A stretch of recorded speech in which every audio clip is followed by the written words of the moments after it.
So now we've started for reals, not for that fake for reals.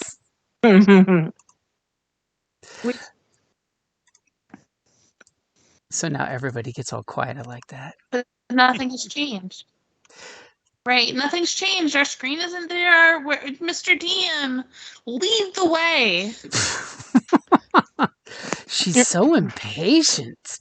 So where last we left off, you guys remember you guys stopped on the side of the road, just to recover some exhaustion from the road, and a soft rain started that quickly sped up to a more severe rain. Thankfully, our new mechanical man was hanging out and totally going to protect the group while they rested. Yes. That sound familiar to everybody? Yes. Didn't we agree to take shifts? Yeah, we did. And the mechanical man was taking the first shift. I thought he was taking the last shift. I was taking the last shift. And it was the last shift that things were getting exciting. Because that would be. As y'all were hiding under the wagon, staying out of the bad weather, you purposely had Mule tied up there. See how that changed?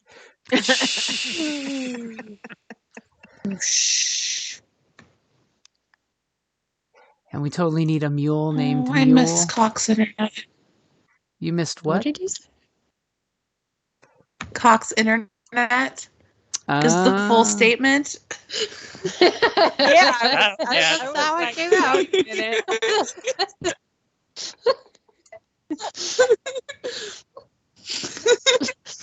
Your internet broke up at the perfect time. I knew it was going to. As soon as I got that what, I was like, God damn it. Satellite internet is balls, guys. Hey. You can't, there's no landline? No. Ooh. I have internet through a satellite dish attached to my house. And it is dumb. It's really bad. But at least you have internet. At least it's internet. We will still love you and accept you for your crappy internet. But will I love and accept me for my crappy internet? Aww. I don't think I will. Well, at least without video, you sound a lot better. How about that? There we go. Now just you guys have to keep me awake otherwise, because that's the whole point of video, is to keep me from passing out. I thought it's cool so we can watch you pass out. Oh. Maybe.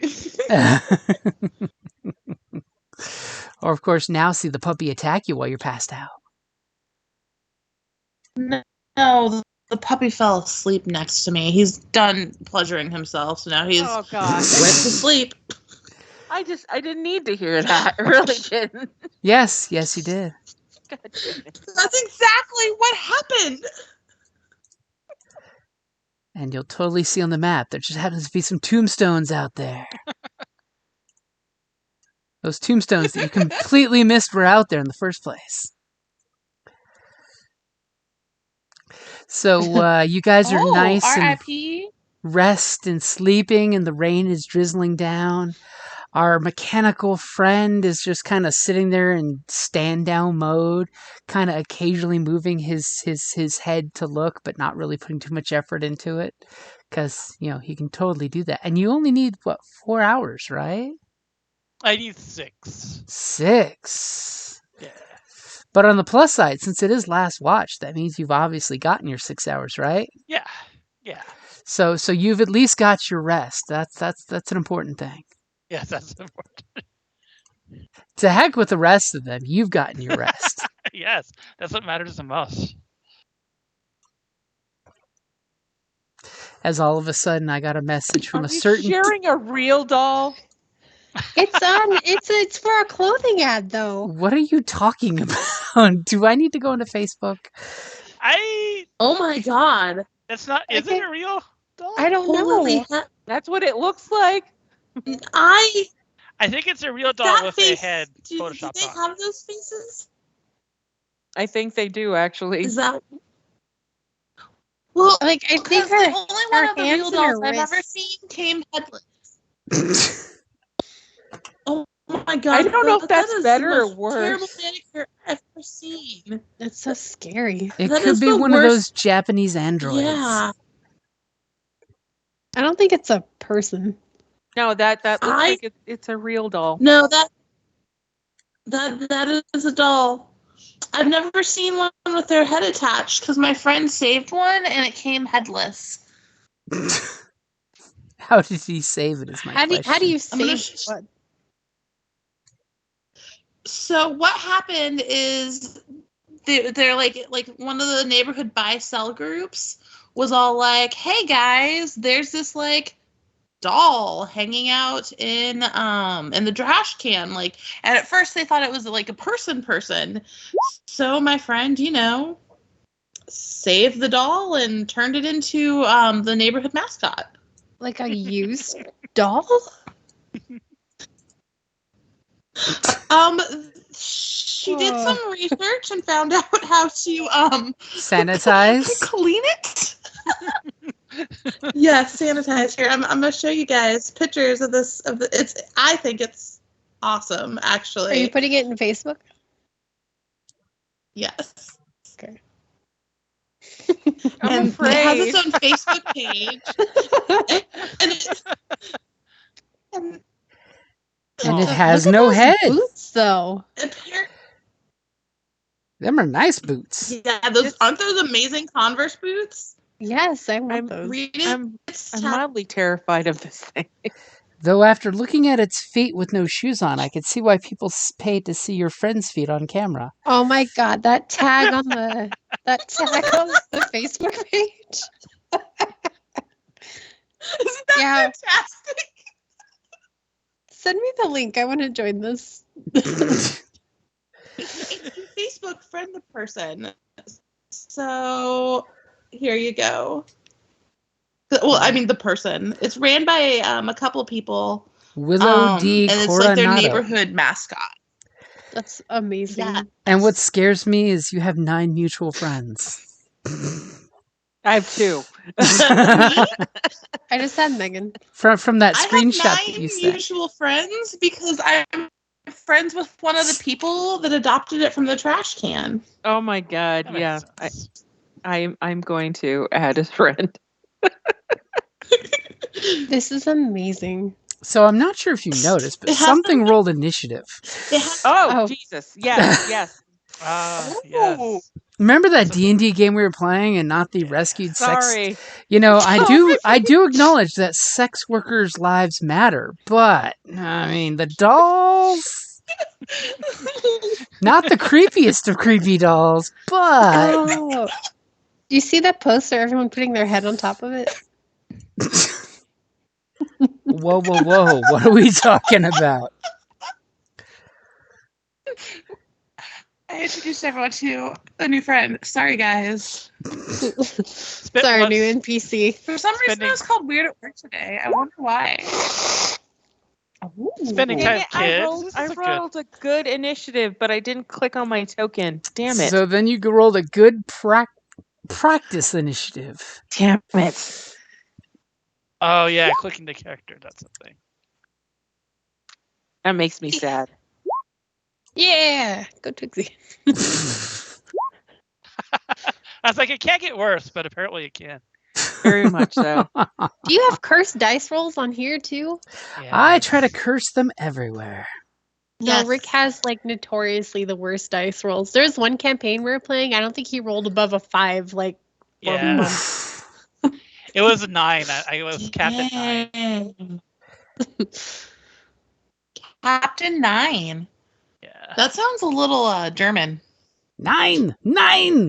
It's a frame job. That was clear at the trials. bum, ba-dum, bum, bum. So, I mean, do you have any more doll stuff there? I mean, I can be patient and wait. No. I think we're good. told to put it away, so I stopped sharing. Oh, okay. I gave you guys a link if you wanted to friend her. I'm done sharing. I did. Well, do we know what the doll identifies as? I mean, in this day and age.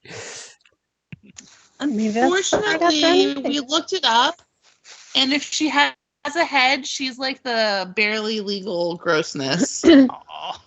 But there's like a huge push though for like underage sex dolls to keep pedophiles from pedophiling, and like what the morality of making those. It's like a huge court debate right now. I could understand that would be a bad thing because it's enticing, to that persuasion, because it's like, yeah, I feel like that wouldn't be a deterrent. It would be an excuse for when they quote unquote gave in to their instincts. Instincts is the wrong word. Yeah, I'm gonna go with disgustingness. Yeah, yeah. Yep. But back to gaming. Okay. Back to gaming. So our mechanical friend is like looking around, and he's kind of just chill while everybody has got the three ladies under the wagon are snoring adorably in unison with each other, I'm sure. Donkey is over here, or Mule is over here doing his mule thing, sleeping partially under the tree. We're gonna totally put him under the tree because we like our animals. Yeah. And we're totally gonna wait for Roll20 to work so I can click the thing. There's the thing. Click the thing. There's an ominous gap between 11 and 6. It's funny. So, Esme's sleeping soundly, all comfortable, dreaming of things. Twigsy is also sleeping soundly, dreaming of fresh mushroom fields and maybe that gnome bow you were thinking about quite a while ago. Callista's thinking about, God damn it, I have to get back to my tavern. These people are going to get me killed. Pretty much. And our dear mechanical friend, what is your passive perception? Good question. I just closed my character sheet. Passive perception 10. 10.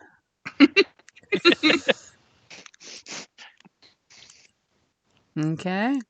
So that's the default. That's average. That's not bad at all. But all the charisma. And apparently Roll20's got some lag going to it. Let's see what's going on here. Why is Roll20 lagging other than I was having lag issues too. I clicked the button and nothing's happened. How long will I have to wait? Da, da, da, da, da, da, da. Let's try it one more time because clicking multiple times will totally make it go faster. That's how it works. Ignore this if it comes up. Oh, wow. I think I'm going to have to refresh my Roll20 here. Ignore scary things that might have or might not have. Just go. Oh, here we go. Things are finally popping up. I don't even see anything, Jim. Damn! Figures I start closing things and then clicking things off, and that's when things start pop up. Damn you, Roll20.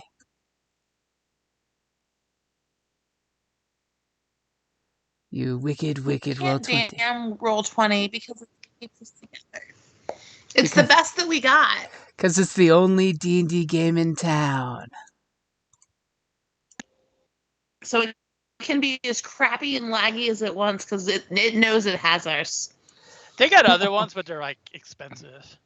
Yeah, Fantasy Grounds and a few other ones out there, but we won't play that. Fantasy is game. Like the primo, but it's very expensive. The primo, but you pay for it.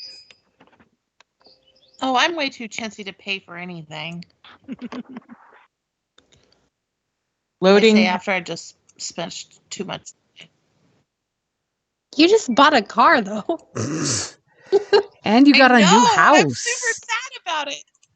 Yeah, and you bought a house. No, I didn't even want to go grocery shopping this weekend. Are you kidding me? I was so angry. I was like, no, we're not eating anything. Have some graham crackers.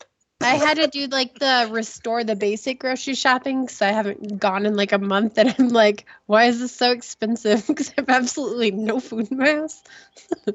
So just the basic restock trip. Oh, yeah. I was like, you like bread, right? And he's like, what do you mean? And I was like bread, right? You want to just eat bread for lunch? No. That's not really the option, right, Mom? So, needless to say, these two sets of trees here, immediately our dear mechanical friend hears these rustling in the bushes, and Mule like instantly reacts to there's danger in these bushes. There's no doubt in your mind that something ominous and dangerous is coming this way.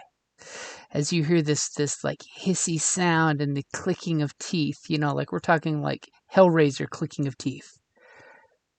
Chatter. So bad that I would not do it, risking to chip a tooth. Yeah, I would like to roll perception. Oh no, you don't need to roll perception. Your passive totally picked it up.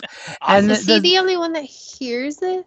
I'm the only one awake. He's the only one awake at the moment. Yeah, everybody else is enjoying the pitter-patter of rain that's coming down. Even though he would probably be at disadvantage for perception, he clearly, beyond a shadow of a doubt, is hearing noises of humanoids approaching in these two areas. And they're super creepy because there's this chattering teeth sound that kind of echoes. It's almost like you're listening to little nature spirits make that cute knocking sound that's cute when it's little tiny nature spirits doing it. But it's not cute when it's terrifying monsters. So you can practically sense the yellowed, bleached, cracked teeth making this noise. And it's almost like they're clicking to communicate with each other. Super ominous. Now I need we get to be monsters and kill the monsters. I'm here for it. Would I investigate or would I wake y'all up? That's what I need to decide. You better wake us up so we can kill some things. Yeah, I think it's not like a full red alert alarm, but it's like, notice. Humanoids present in woods. Okay, so it's identify yourself. Mechanical Man is clearly making enough noise for you guys to start, waking up, by the way. As there's a sound of a dog chewing on a stuffed animal that sounds like clicking teeth in my background. And he's clearly giving you guys the heads up to this noise. And are you standing up? Are you drawing weapons? What are you doing? Damn this rain for the diminished visibility. Do you have dark vision? I do. And what is the range of your dark vision? I didn't put it on my sheet. Probably should have done that. Then it's 0. I do have Devil's Sight though, so 120 feet. Doesn't matter what my actual is. Ooh. So clearly, with their horrible roll of natural 1 to stealth. As that's why you're hearing the chittering noise of them communicating to each other, because they're just like fresh meat, and they're not even acknowledging you as a threat because you're not fresh meat. Obviously, you're like a scarecrow. You clearly see that there are 4 humanoids creeping up with your keen devil's sight there, as they were kind of like lurking around the trees and things, thinking that the rain and the darkness would cover their approach. You clearly see them as you stand up and giving your little Danger Will Robinson bit. Ooh. Awesome. I'm trying to, let's see. What is it? Do I know what these are? In the rain, even with your awesome sight, they just look humanoid, but they're moving awkwardly. I mean, you can totally zoom in the picture and see they're not kosher. Just saying. Oh, yeah. I know they're zombies, but I don't know if Aldos does. I mean, if you totally want to do like an arcane, you can totally do an There we arcane go. skill to try to identify what kind of Yeah. undead they might be. I was looking for dungeoneering, and I was like, oh yeah, they don't have that in this one. Oh, it'd be nice. I mean, I don't know why they dump so many skills, because there should be like at least 4 more skills to cover some of the food groups. That's a great roll. As you look at them and you're just like, maybe it's a lich, maybe it's a zombie, somewhere in between. Which is present. The ominous witch lich.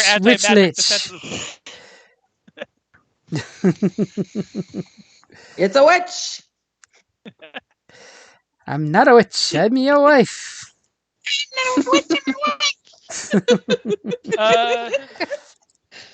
Can I just shoot one? I mean, do you have a bow? I have an Eldritch Blast. You totally have an Eldritch Blast. Yeah, I mean, would you like to shoot one? Sure. I would pick one within 60 feet so you're not at disadvantage with the rain. Yeah, let's see. Let me get my... I think that's pretty much everybody but that one, I think. Yeah. Yeah, actually, they're all within that distance. Yeah. Damn, I hope they don't rush you. Yeah, so I'm going to actually shoot the closest one just in case it does decide to rush me. Okay, is that this guy? Yeah, so let's see. That's I'm still at the 1d10 level. Okay. And what does your beam of crackling energy look like, by the way? So actually, because I can materialize my weapon used as a spell focus, I just touched my hip where my whip is at, and you know that little vent on my back, it actually rotates, and then an Eldritch Blast comes out of it. So what does it look like? I mean, is it like lightning? Is it like crackling red or black energy? It's crackling red energy. It looks like it's total anime with like a big muzzle blast right at the start, and like it ends in like a big cascade of like star bursts and all that sort of, like J.J. Abrams would love this thing. So go ahead and make your attack roll as this poor undead creature who thought you couldn't see it is clearly going to be mistaken. As it clatters its teeth. I like how you're trying to make us feel bad for the thing that's trying to kill us. Oh, I guess I need to roll one d20 first. Duh. It would be far better than a d10. Yeah. Although I did apparently not. Far better. So you rolled a 12. Now, is that total? Yeah. Oh, well, wait. I need to add my spell bonus. Shouldn't you add your spell attack modifier? Correct. So that is actually a... I forgot how to add these to the character sheet. It's been long enough, but I don't remember. That is a 16. 16 will definitely hit this guy. Nice. And I should roll damage again. There we go. So 7 points of what kind of energy is that? Let's see. Is it just magic? Yeah. Force. So force. Magic force. Aha. Cyclops. Da da da da da da da da da da da. So one of the best theme songs ever, though. Yep, and hey, they're bringing it back for I know. X-Men I'm 97. I still got to binge the old season again. It's on Disney Plus. Yep. Is it? Mm-hmm. And they even have the original. It's been on Disney Plus since the beginning. Spider-Man and his amazing friends, every version. Wow. I like the 60s version where he's like, I put asbestos in everything. Because that's where you get Swarm. I used to watch that before school all the time. It was, I've seen that show so much. It was always Beast. I could watch one episode of Beast Wars before I had to get the bus in middle school. Oh, back in the day. Yeah. We're all gonna die. I work with people young enough that they were talking about how The Dark Knight was their favorite Batman. And when I said that Adam West was my favorite Batman, they're like, who's that? and I just died a little inside. And I'm going to actually walk away real quick because I just got the low battery warning, so I have to go plug in my laptop. I'll be right back. Keep talking about classic vintage cartoonies. Yeah. And then the ghouls will kill you. God damn it. I finally just caught up with like all the Marvel. Well, no, the last thing I need to watch is Eternals. But I have now I binged WandaVision, then I binged The Winter Soldier, Falcon the Winter Soldier, then Loki, and then I watch Shang-Chi. Is that what the movie's called? Yeah. And now all I gotta watch is the Eternals, and I'm caught up. So I just figured out that I never watched Age of Ultron. Really? Which is a really important movie. And I was like, no wonder shit didn't make sense. Oh, yeah, that would, yeah. And somehow I missed that along the way. Oh, yeah. And I was like, I wish I had known that I was missing like one of the movies. Yeah, that definitely would make a lot of sense. Yeah. There, I figured it out. Yeah, there you go. Apparently it's +6. I don't know why. I'll have to figure that out. But okay. Even with my bad dice rolls, I'll have trouble missing. Yay. Like I'm debating if I have enough time to go find some glue. Probably. Go fast. You do. All right, I'll be right back. So I just posted a picture of my sleeping dog who does not look like he just finished his self. That's why he's asleep. Yes, because he just finished. I just sent you guys a video of my coworker. She has a bike for under her desk. That's cool. And she thought I wanted to take a video of it because she thought I was going to make fun of her. I was like, are you kidding me? Like, this is ridiculously amazing. I want pedals for under my desk. I've said that so many times at work. Right, and do you know what she said? She said that it has a remote, so you can change the resistance and the speed without, like, bending down. What the fuck? That's cool. I don't know what that's about. Affordable. Hey, I don't know what that's about, but I want to know about the bending down part. One of my coworkers, a sitting bike for at your desk, and it's like the most ridiculously cool thing ever. And I took a video of it and I put it in our chat. And when I asked to take a video, she's like, "Why are you going to make fun of me? Because you have to tell me if you're going to make fun of me." I was like, "No, I think this is legitimately cool." Yeah, it's great with exercise. Dipshit.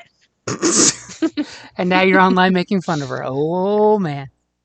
I'm not making fun of her. I'm annoyed because she thinks that like if I like say anything that's not happy and friendly, that I automatically am like dissing her or something stupid.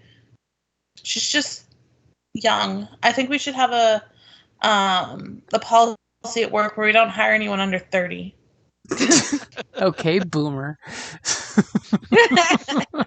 When I was at Living Social, we didn't hire anyone under 21 so we could drink on premise. That's a smart thing. Rule. Pretty sweet. These 24-year-olds are going to make me start drinking on the job. I've returned, by the way. Welcome back. I think we're all back. I was looking for super glue, but I couldn't find super glue, so I'm going to use a glue gun and hope for the best. Is it that bad you were going to huff glue while I was gone? No, I'm trying to put something together, a test file, and I'm going to see if this is worth making several of them for Wawa WestCon. Just remember, record your time of how long it takes to assemble it. I am so excited I'm going to see you guys there. It is like one of my favorite conventions.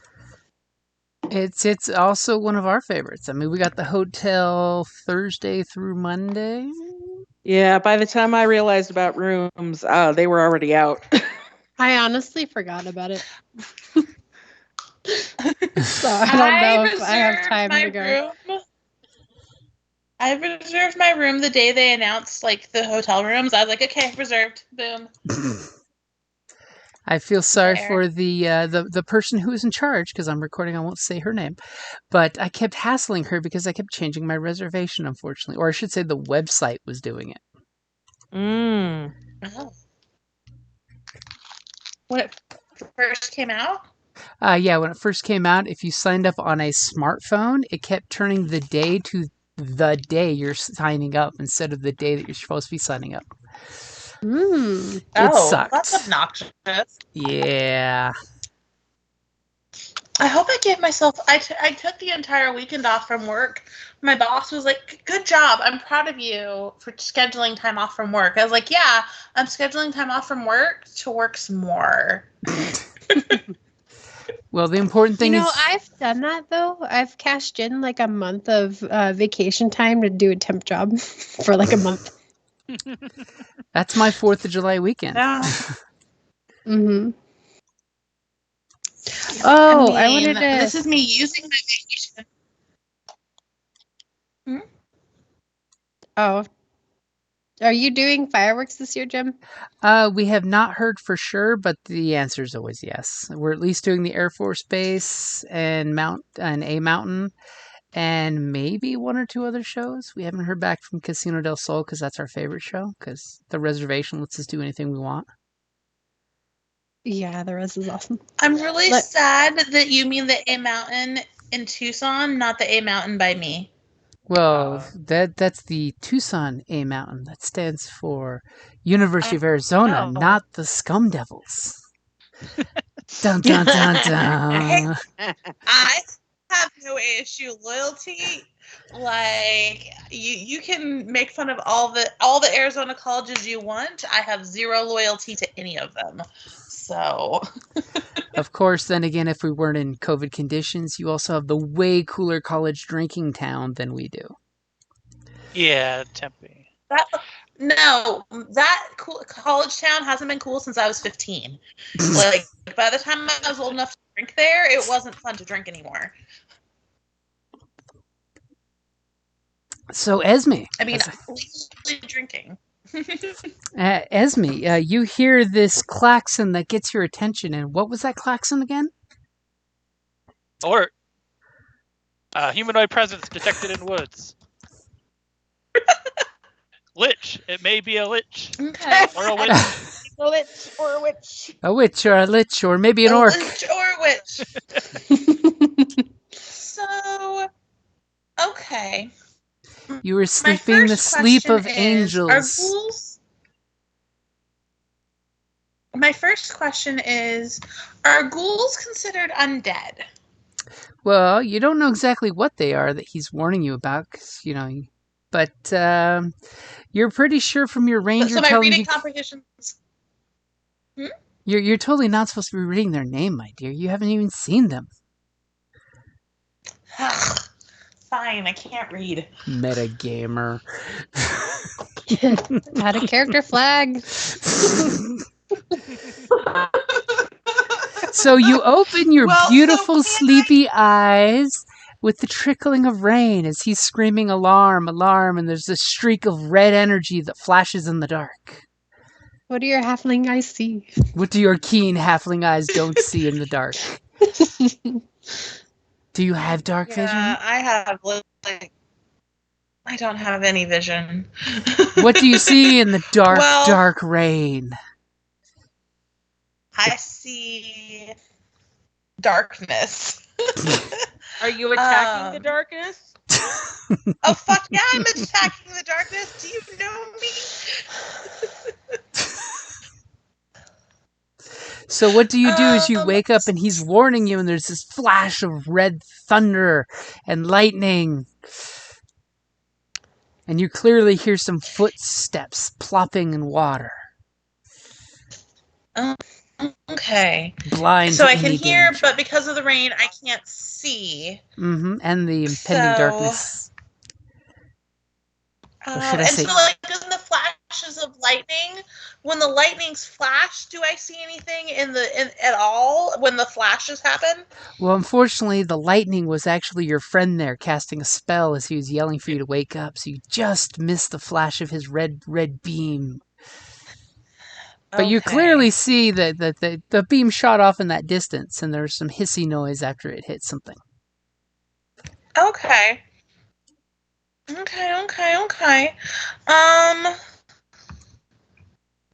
Well, I am gonna do some things. Okay. I am going to do something. Oh, that's not what I thought it was. Never mind. I am going to cast Guiding Bolt, and I am legitimately just going to aim in the darkness this direction. Ooh, you can't see where I'm clicking. I can't see I'm going where to you're aim pointing. this general direction where I'm hearing the noises come from. Okay, go ahead and give me a guiding bolt with disadvantage. You're firing off a holy beam in the darkness. And your mighty 6 goes streaking off into the darkness. What's your passive perception? My passive perception is 12. 12.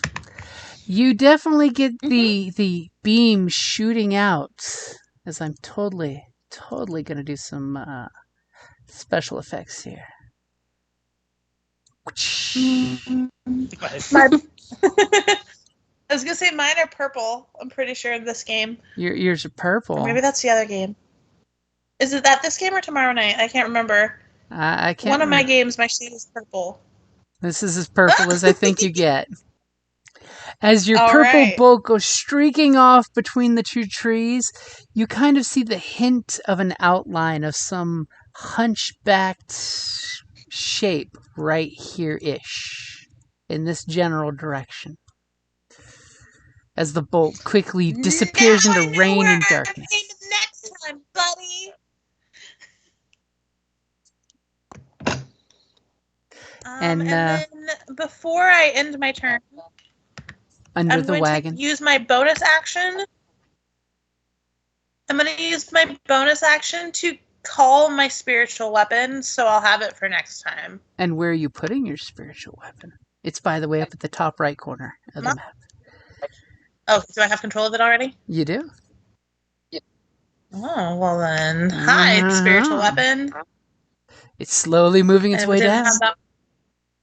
I didn't have my screen looking at it, so it's gonna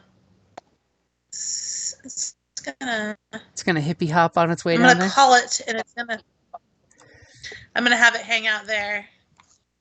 As you lose sight of your spiritual weapon, it's horrible because now you're just like, ugh, I can't see it and tell it to attack anything. Damn the darkness. Don't worry, I'll be reckless and fix that next time. It'll be fine. So Twigsy. Yes. You heard the warning klaxon. Esme kind of panic fired a guiding bolt. Would have been awesome if that hit. I'm just saying. But she panic fired and then she immediately summoned her spiritual weapon, which is a spell that you're all too familiar with, Esme. And it's your turn as the three of you are under the wagon, and you picked wisely. Being in the middle of all of them, you were nice and warm and toasty. Cool. I'm going to create bonfire. And where are you going to put this bonfire in the rain? I'm going to put it... Because I can hear what's going on, right? You can hear that there's footsteps surrounding you from these general areas. Do you have dark vision? Yeah, I'm a gnome. Then you definitely have able to see these guys that are at half the distance of your dark vision because of the rain. Cool. I'm going to put it right here.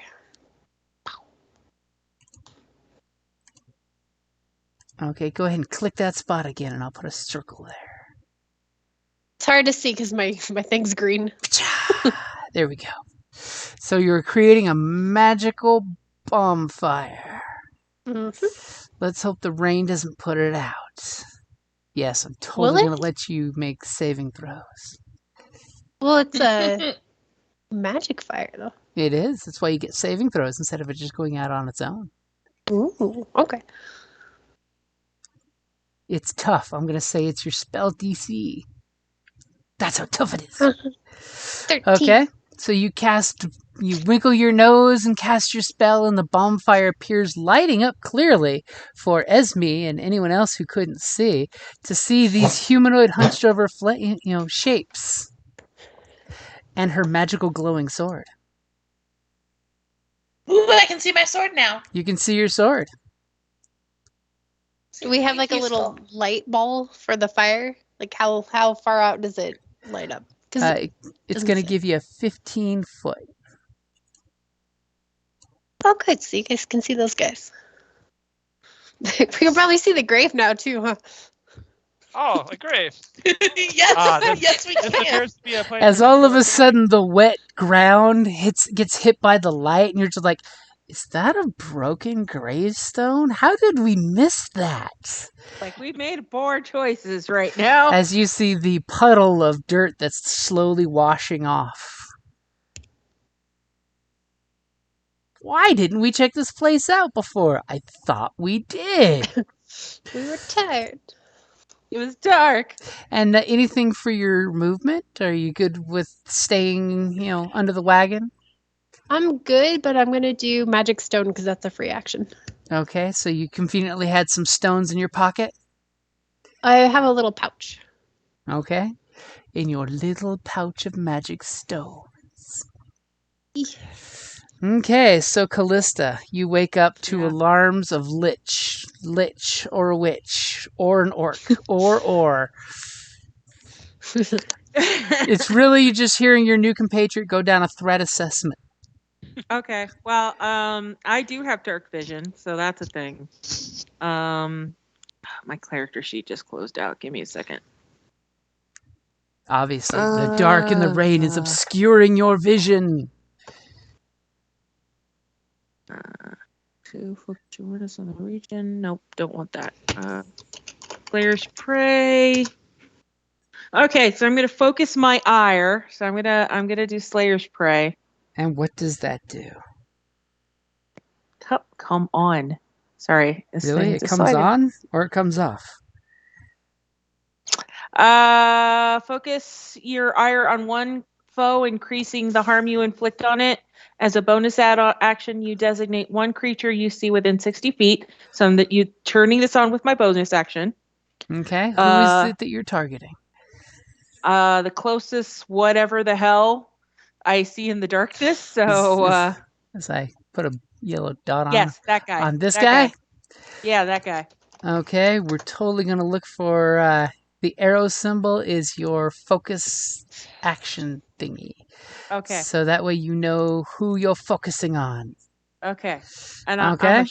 Okay, so that was my bonus action. Are you gonna get out from under the wagon so you can use your bow?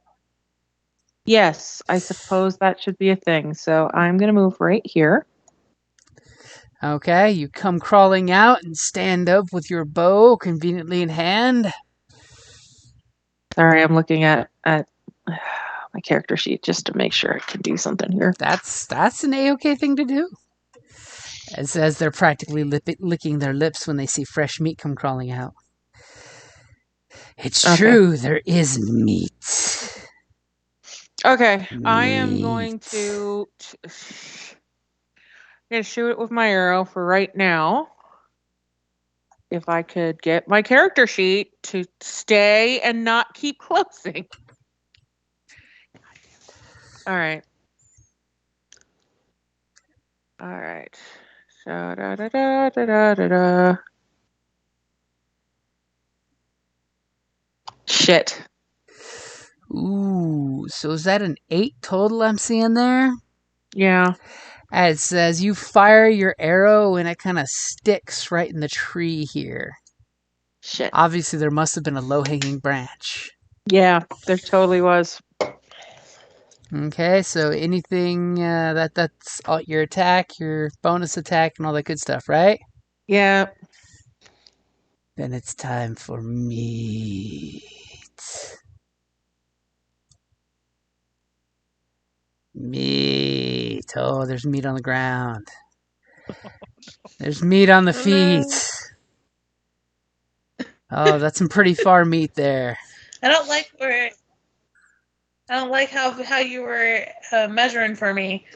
Meat. Is it gonna walk through the fire though?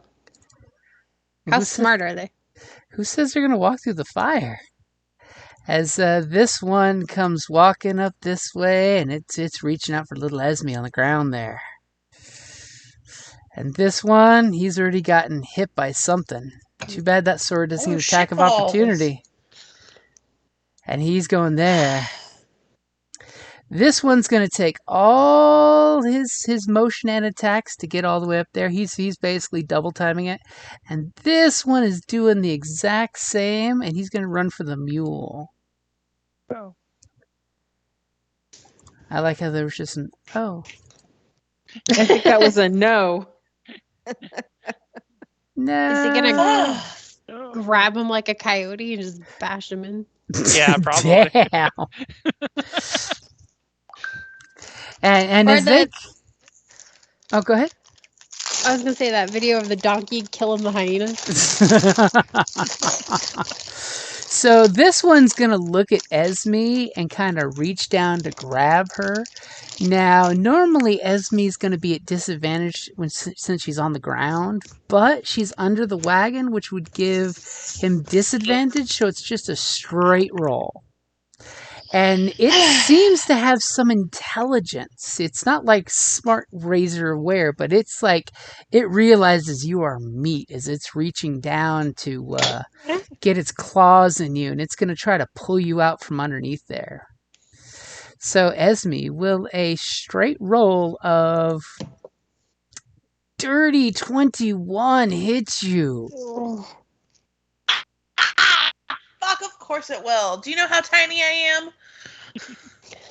Okay, and as it reaches its claws out to claw at you, you feel this like cold, unnatural shudder go through you as it slashes you with its dirty dirt and grime-covered claws for 4 points of damage. And give me a Constitution save as you feel some foul and holy magic wave over your body. Is it frightening at all? It's not frightening. It's paralyzing. Damn it. Fine. Because I just re-educated myself on my buffs that I haven't been using. So I was, thought maybe I read them for a reason. And that reason was so I'm prepared for this. It could be. So you make your Constitution save. You feel this funny feeling, like evil, necrotic-y feeling. It's very unpleasant to you. It makes your belly kind of quiver in the bad way. As it passes quickly. As this thing just slashes at you. And you can tell it's going to just mad dog try to claw you out from under your cover. But hey, at least I took 4 points of damage. 4 points of slashing damage. And... meanwhile, this guy here is going to go for Callista because he wants meat. And you hear him say, meat. And then this obnoxious clackety teeth sound. And it starts getting resonated by the others. And it's super, super creepy. He's literally not bothering to claw you. He's going straight for the bite. Will a 4 hit you? No. As obviously the next arrow you had ready, you kind of shove in his mouth to push off his attack as he staggers back from the bite that did not come back with fresh, supple flesh. As he's just flesh. And he sniffs the air and he's like, elf flesh. And he looks at the one next to him, and the one next to him gets all excited too. Maybe it's been a while since they've had elf meat. Yeah. And Eudos, what are you going to do? They seem to be ignoring the shit out of you. It's very annoying.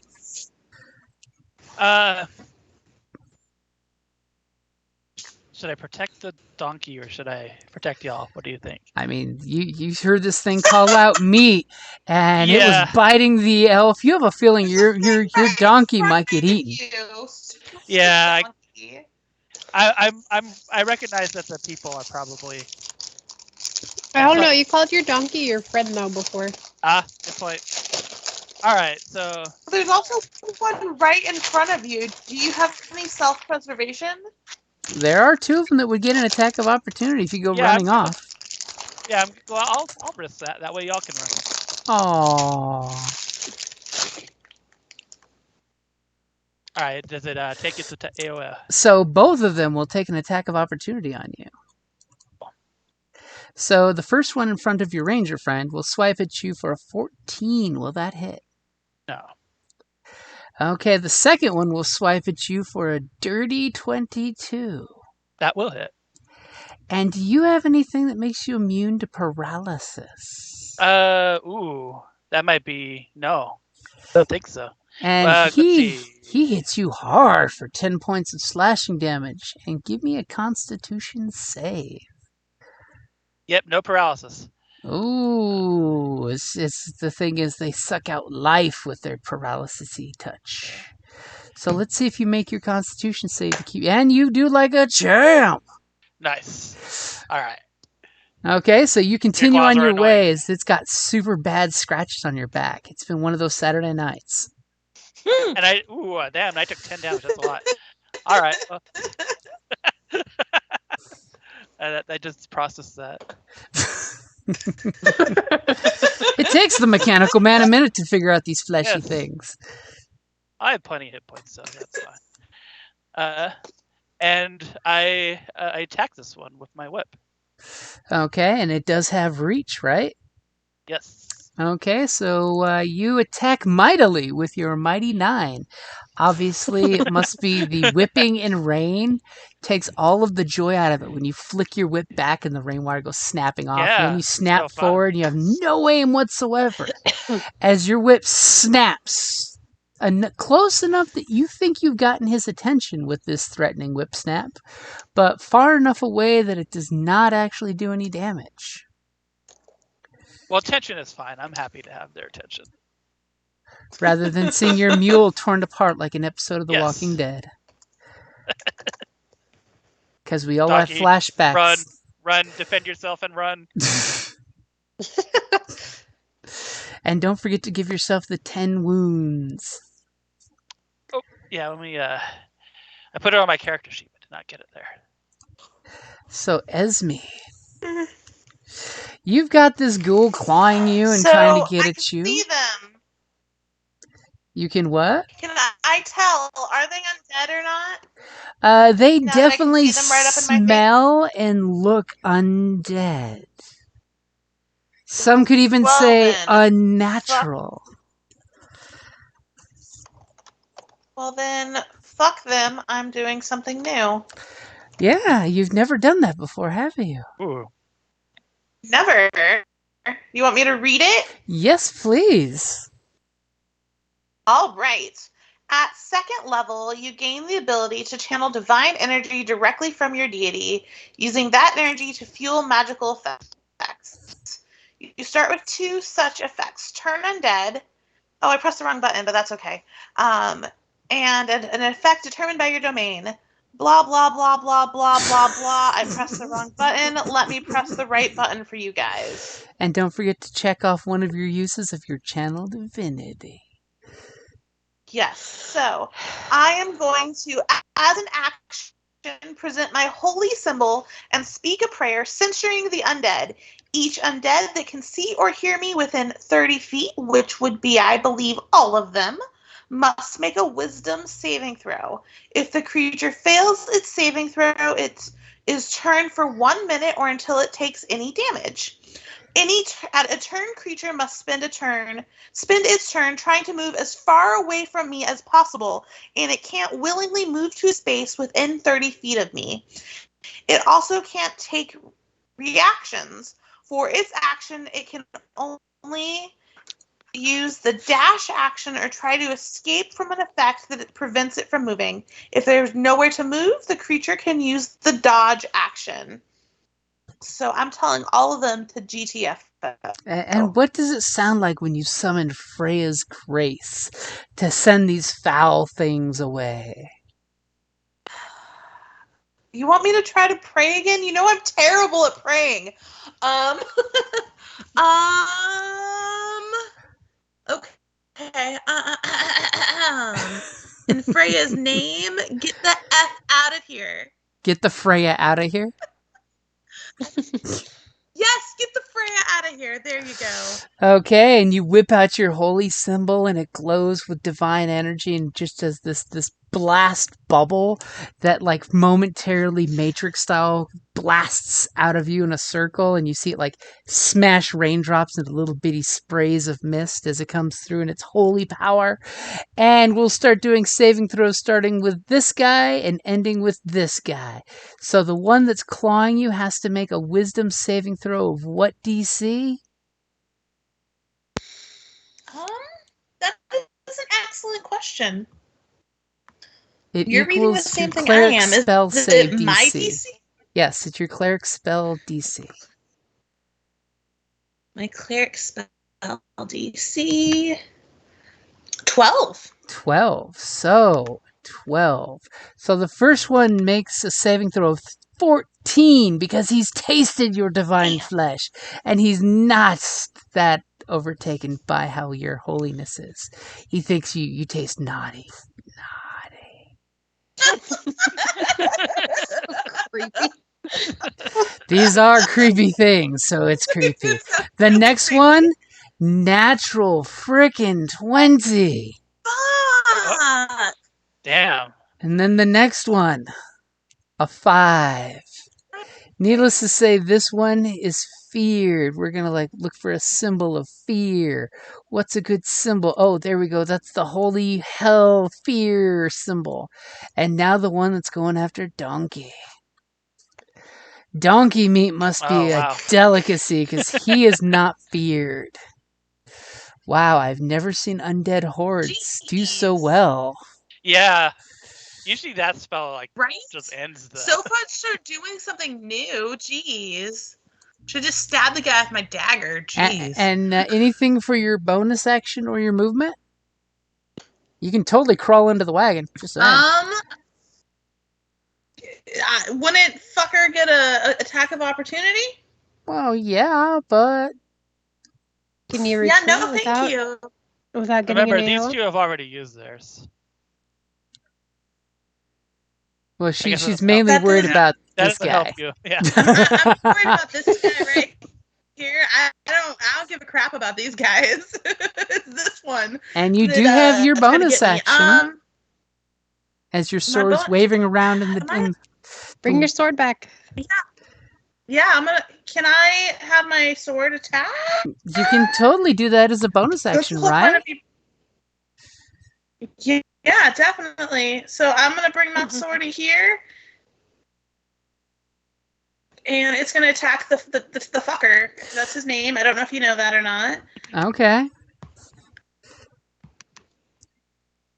So go ahead and make that spiritual weapon attack. Oh, Jesus! Just roll me a damage dice really quick. Go ahead and click the spiritual weapon word there for damage. I'm doing it. Remember, I have shitty internet now? Uh-huh. As the sword swings to the ghoul and it pulls back just in time for your spiritual weapon to like slash into the wagon for a few points.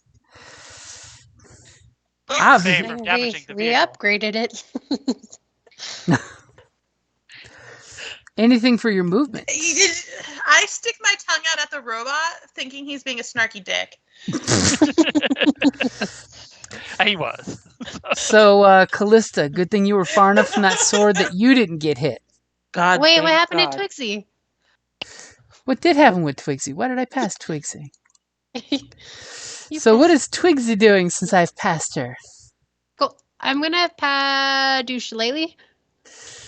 Okay, on your stick? Yep.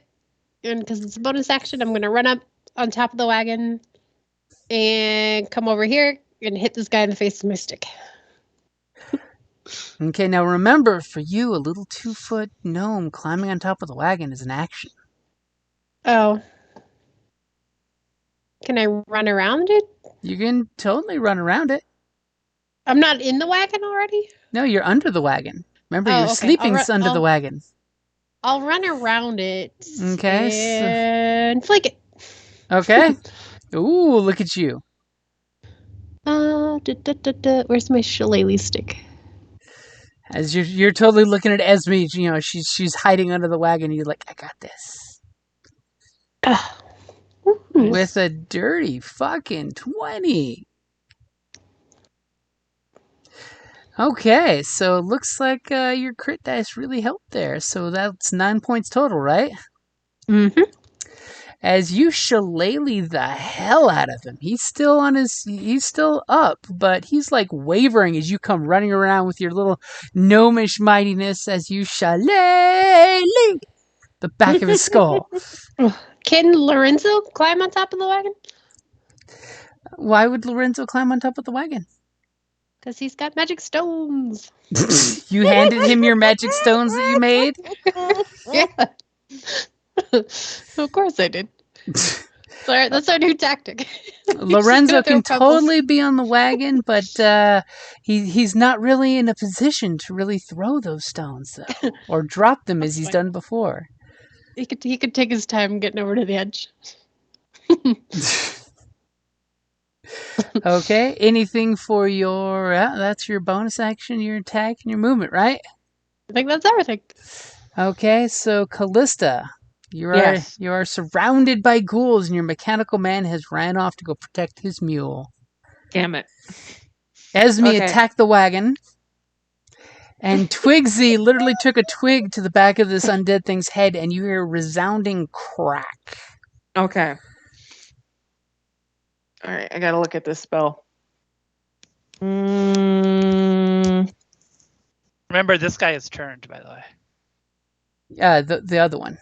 This guy. Oh, it's this one. That one. That one's going to be running away in a second. Yeah. He looks fearful in his eyes as the holy symbol filled up his eyes with fear, and he's just like, later, skaters.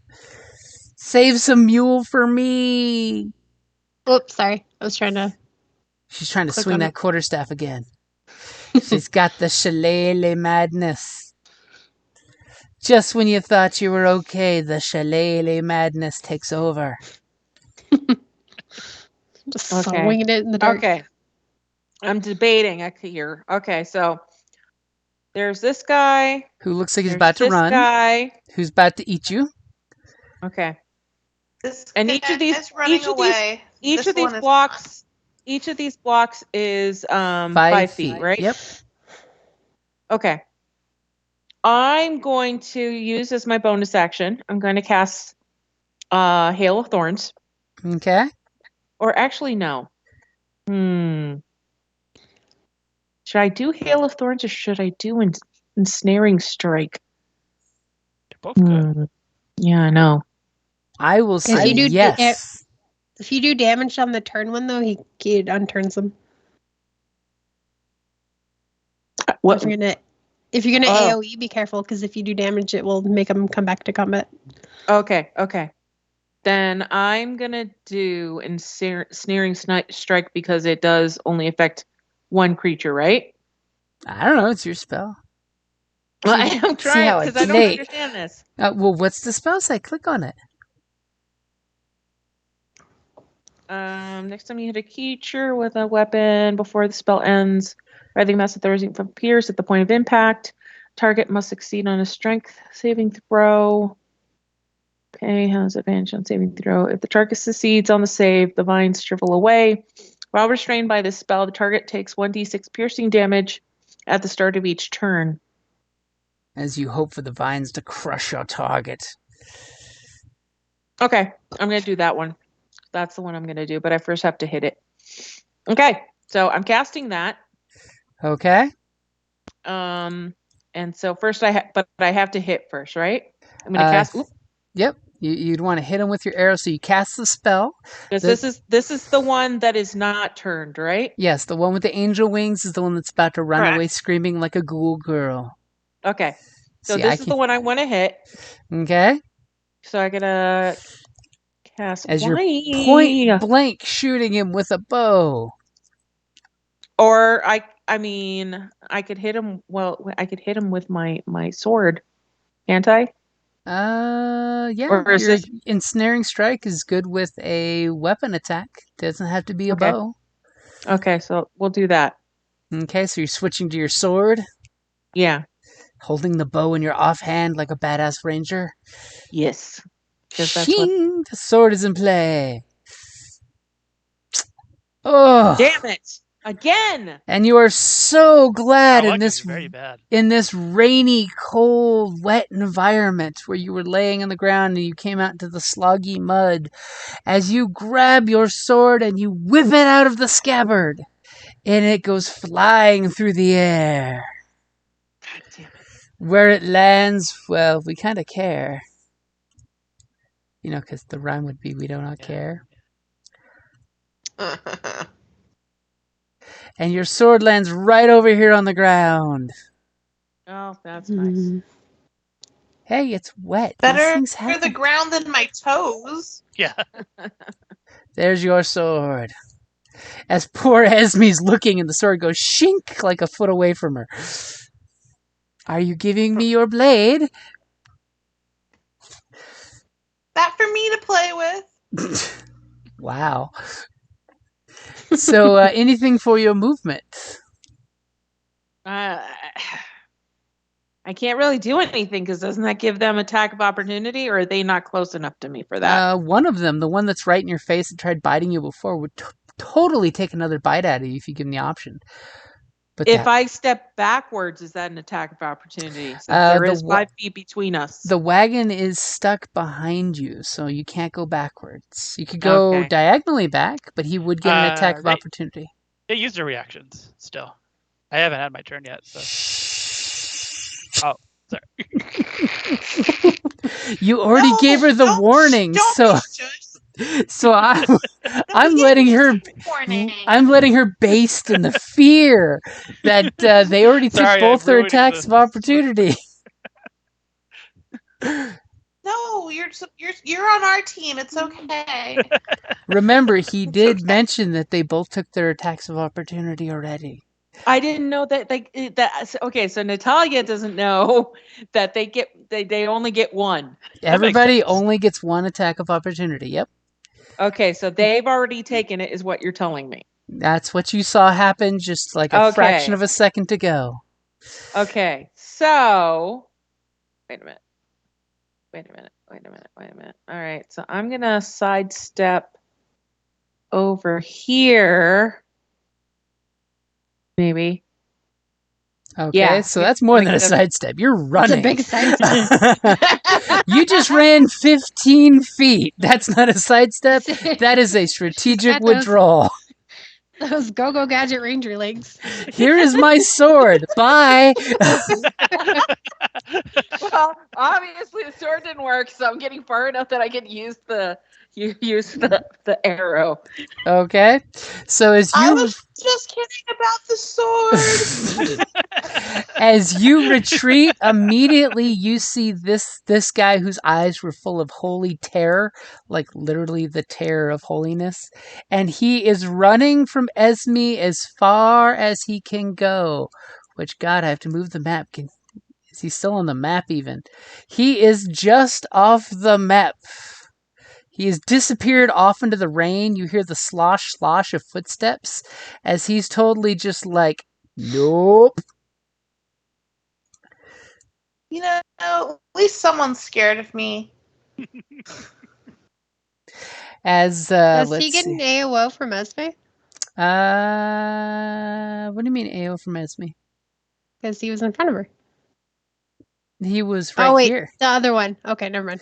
Yeah, that's the one here that's debating between which one of you cute little delicious morsels am I going to go for. Let's see.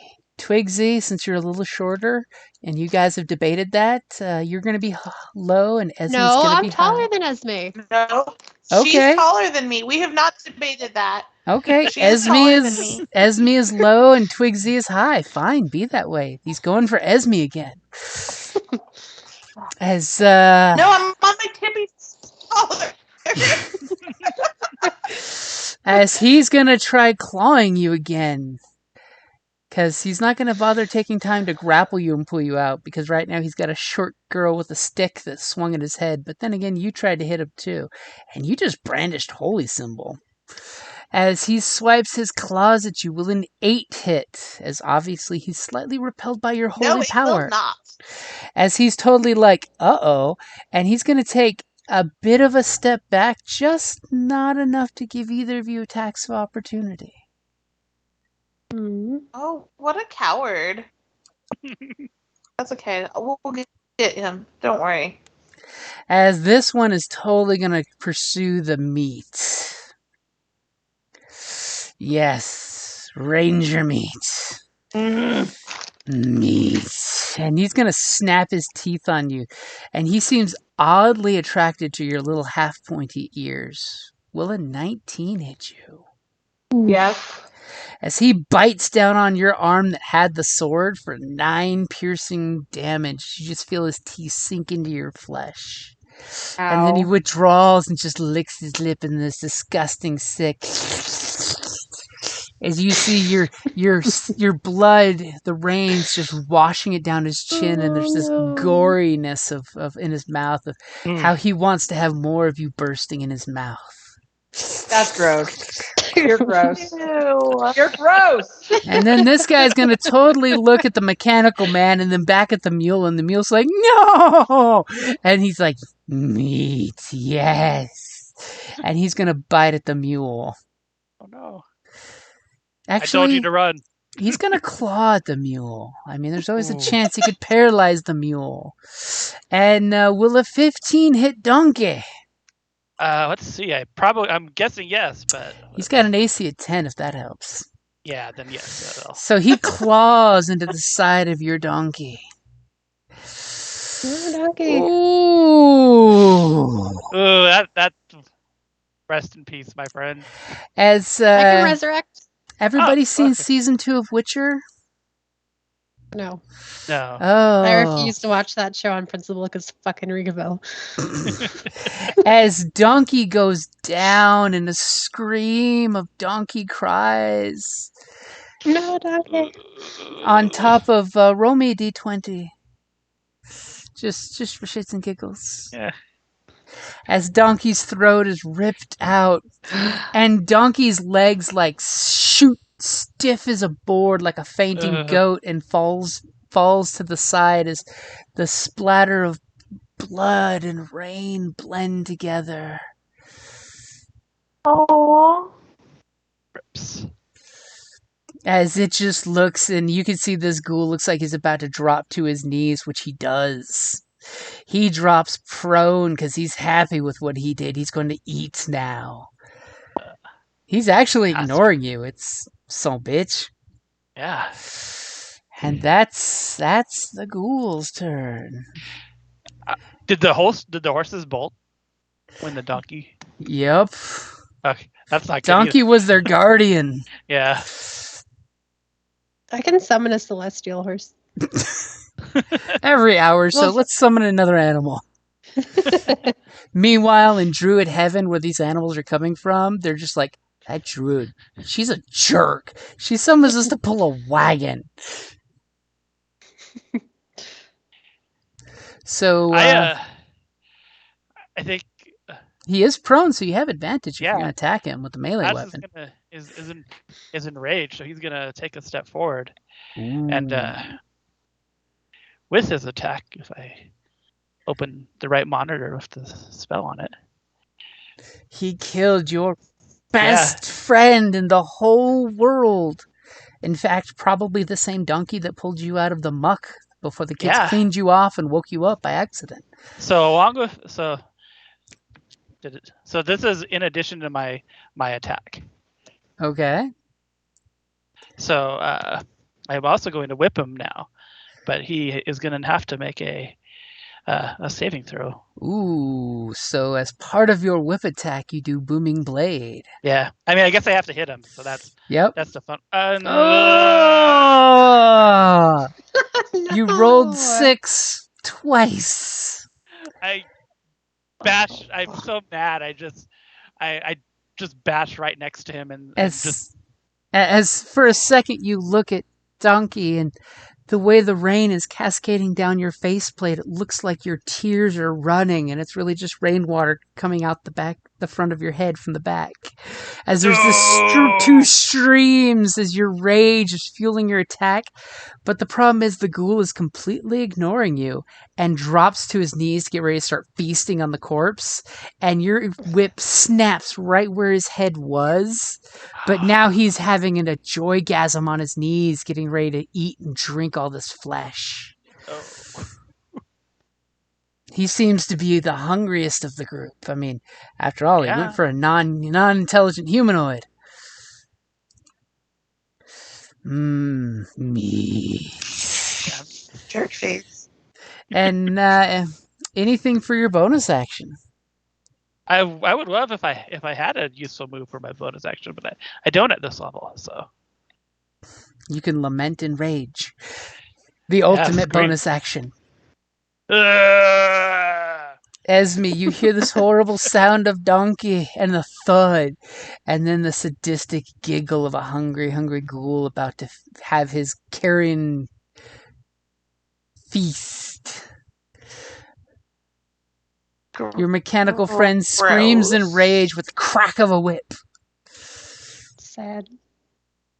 Callista's going, keep away. Twigsy's like, we got this.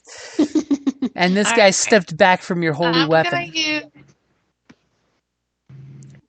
I'm gonna go bonus action first and attack him again with my spiritual weapon. Okay. Same dude face that I named. 23 will hit. I hit this time. I'm assuming it moves moving your weapon up to him too, right? Yeah. And what's the damage? 5 points of damage. Fuck you, dude. And then for he's looking. You whack him with that spiritual weapon, and it hurts him. He's got this gaping chest wound that a mortal, not undead thing would be grievous and horrible. But to him, he's just sort of like, he looks down at the gore leaking out of him and he just like hisses at your weapon. I'm also going to go after him with my silver dagger. As you shank him in the foot, that will totally hit it as your tiny little arm and dagger comes up from under the wagon and goes stick. For 3 points of damage. He screams in rage as you stab his calf from under the wagon as he's realizing, I should have went after the other one. No good feasting on holy ones. He's not happy with you, Esme. Anything for your movement? Oh my god. So I have to let you know that you my internet paused you or jolted jiggled you. So you sounded legit like a villain when you were saying that. It was kind of fantastic. You can't pay for those kind of special effects. But no, you cannot.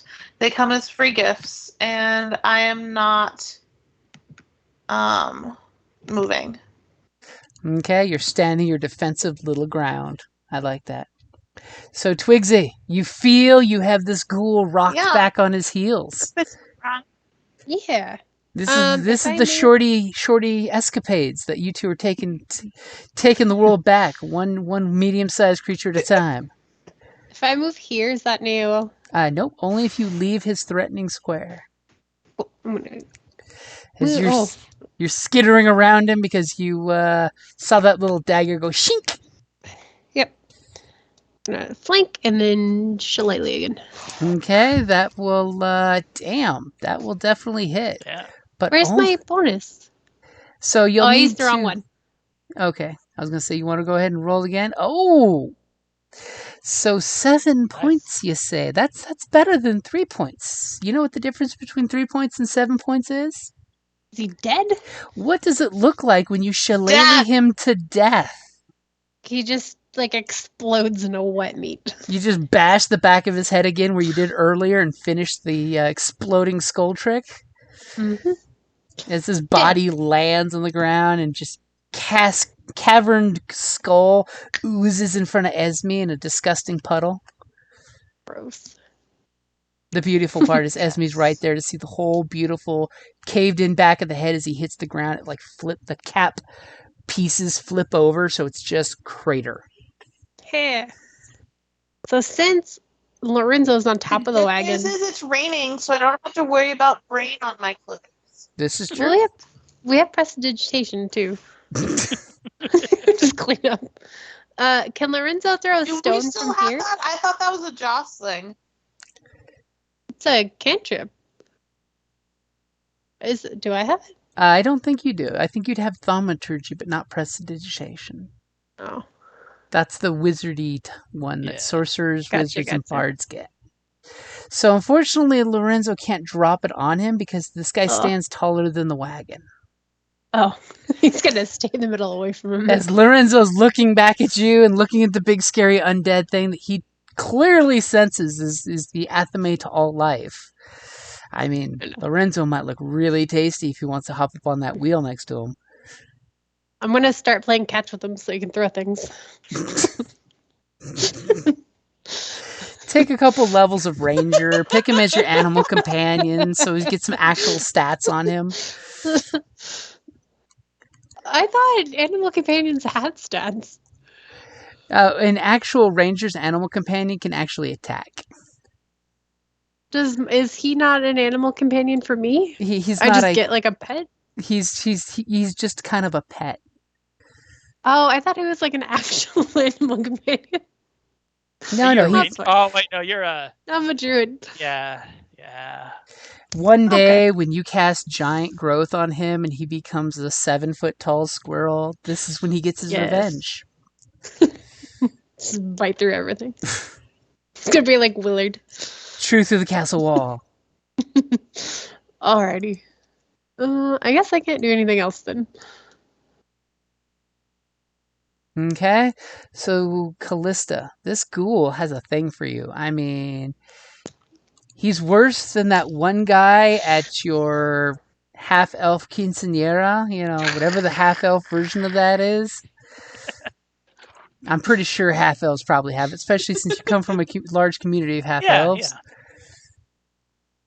He's been chasing you. He wants, just like that first bite, he's looking for a second date. Did we lose you? Did you guys lose Are me? you muted?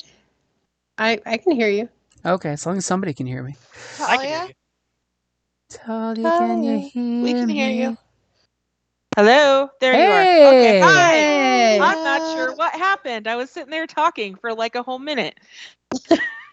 Were you though? Anyways, I have a question. Because I was Okay. asking, I was like, is nobody listening to me when I'm asking my question? Ensnaring Strike. Question about that. Do I have to recast it, or is it one of those things that will go when I succeed on hitting something? Well, I do believe, reread the spell, but I believe it's on your next attack that hits. But you did cast Okay. it on the sword, and then you dropped the sword. Well, I didn't mean to drop the sword, but I get whatever. All right. Bonus action cast. I'm gonna cast it on my frickin' bow and arrow and try to shoot this thing in the face. Okay, so you're going to Because- shoot it point blank, right? I don't know what else to do. Okay. So you What? whispered the spell onto your arrow, and your arrow kind of magically quivers as this thing looks at you and just hisses as you're pulling your bow on at point blank, which, by the way, is at a disadvantage. Can you Is just swing your bow? Can I? It's not really made for attacking. Well, Okay. she just has to hit though, right? Mm-hmm. She can totally try to hit with disadvantage. That's not a problem. She's not going to roll that bad, right? Or does she have a dagger on God. her she'd like to try? I guess I do have a dagger. Or so let's use the dagger. You can always step back, risk an attack of opportunity, so you're then shooting without Yeah, no. disadvantage. Nah, I'm not risking an attack. Bad of advice, boo. These are all valid tactics you could take. I mean, My dagger isn't on here. I was sure I had a dagger. you I must thought have... they all had silver daggers. Me too. Well, I believe dagger- Callista went for silver arrows, right? Damn it. I thought it was silver arrows you went for, so you'd be archer. No, I went for I said silver short sword because silver hours don't make sense because what if I lose them and they're silver? My short sword is the one that's silvered, and that's in the mud. As the sword's glimmering over in front of Esme. God, well, don't we have Kip's silver weapon too? Yeah, that's what I was gonna say. Didn't you take one of Kip's? Didn't you take Kip's silver dagger? I believe I did. Yeah, there's enough for each of us. Well, only one was silver. He also has 3 potatoes. I don't. As all of a sudden Twigsy stops to get into her sack, and she's like, "We have 3 Kip potatoes. I think they're stolen." One of them's growing already. I'm pretty sure you took the silver dagger last time, Callista. Yeah. So can I use that to stab it in the face?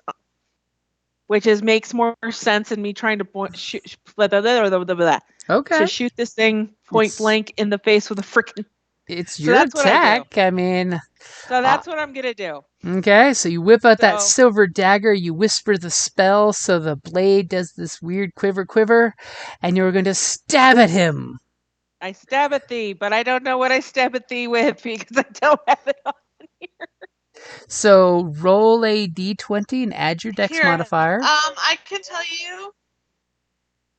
So it's a 1d4 plus 2. Well, So I should roll the d20. Yep, roll a d20, add your dex modifier, which you're pretty good at. Okay, so there's the d20. 14, that'll hit. So roll a d4 plus your... That's not including my dex modifier, though, but... Yeah, it's a 16. It still hit. 16 will hit. Okay, so then what am I rolling? A d4. A d4. And then add your dex modifier. So that's a 2. My dex is... Where is it? God damn it. Should be a nice 3. number. So plus 3, so it's 5 points of damage. 3. And then with the ensnaring strike, what does that do? That is... Go ahead and click your spell again if you need the reminder. I thought ensnaring strike was just on the sword, right? Well, she recast it. Wasn't the ensnaring... Oh, recast it. Okay, I missed it. Yeah, she recast it as a bonus action. Okay, so weirdling mass of thorny vines appear at the point of impact. The target must succeed on a strength saving throw or be restrained by the magical vines until the spell ends. While restrained by... Okay. So I don't know what this... So he succeeded on the saving throw, so the vines wither away. Damn it! All right. Okay. Oh well. These guys, man, they're saving the heck out of themselves. It's because it's a cold and dark day, and the negative energy is flowing through them, and there's fresh meat here. Meat. I don't know why that happened. Meat. Hey, I mean, every heart did it. Come on. So anything for your movement, so you still have your movement. Backwards is an attack of opportunity. Yep. I mean, you could totally move right here to fight back to back with your mechanical friends. And it wouldn't provoke an attack of opportunity. Still would be an attack of opportunity. Nope. What if you go... Unless you leave these squares, it's not an attack of opportunity. What if you go under the wagon? Then That's you're going to make an attack of opportunity. No, it's in his threat range, though. As long as she just goes like right here. But then she'll be prone, and that'll give him an advantage, even though she'll use the wagon as cover, which will give him disadvantage, which means it's still just a straight roll. Yeah, so... And it might be really hard to shoot a bow under a wagon. Yeah, I'm not doing that. So, yeah. It's fun to watch, though. Just... So you're just going to stay there? Stand my ground. Yes, because... Wait. Because... Is that your final answer? I refuse to be a victim, and I will not allow others to be victimized. Wait, no. Well, I mean, Is that why you ran away from your short little friends at the front of the wagon?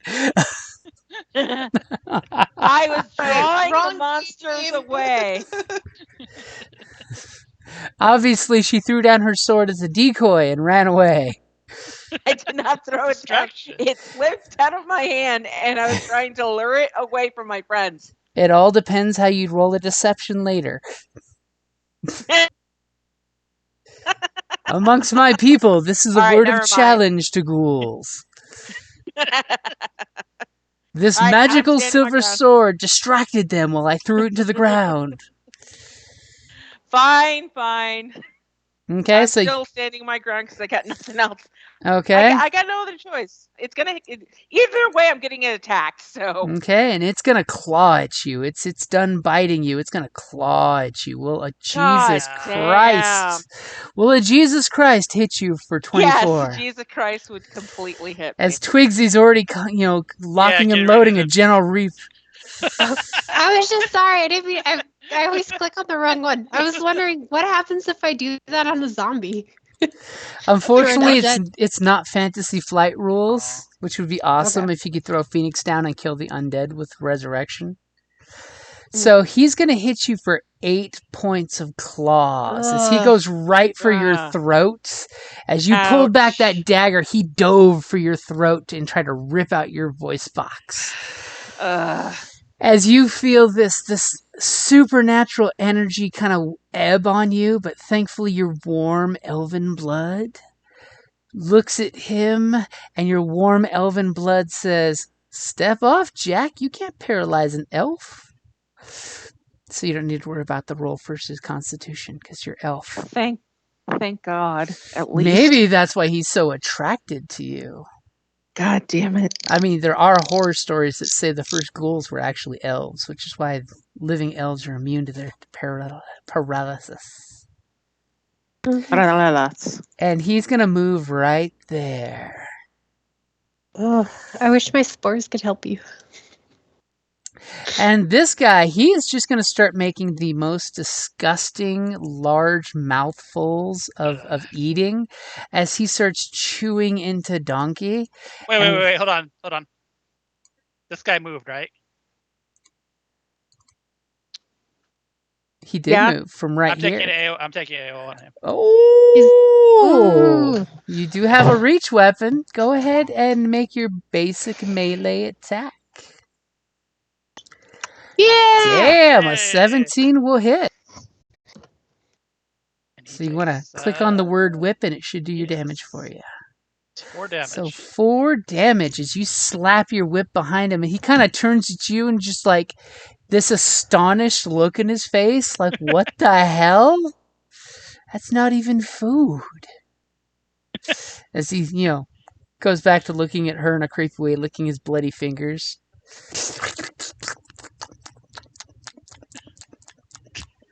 And meanwhile, off in the darkness somewhere, there's this pitter-patter of feet running through the puddles in stark raving fear. As, this guy, he's getting like big, massive mouthfuls of donkeys. You turn your back. You look back and you just see like his flank has been ripped open with teeth, and it's just like as creepy as can be. We're talking the worst of the creepy vampires from Blade 1, 2, and 3. and as you took that attack of opportunity and you're disgusted by what you see in front of you, what do you do? I'm sorry, my friend. I must attend to the living at the moment. Oh, you're gonna go rescue the ranger. Yeah, and I tried what I did last time. Let's see if I can actually hit it. Oh, no.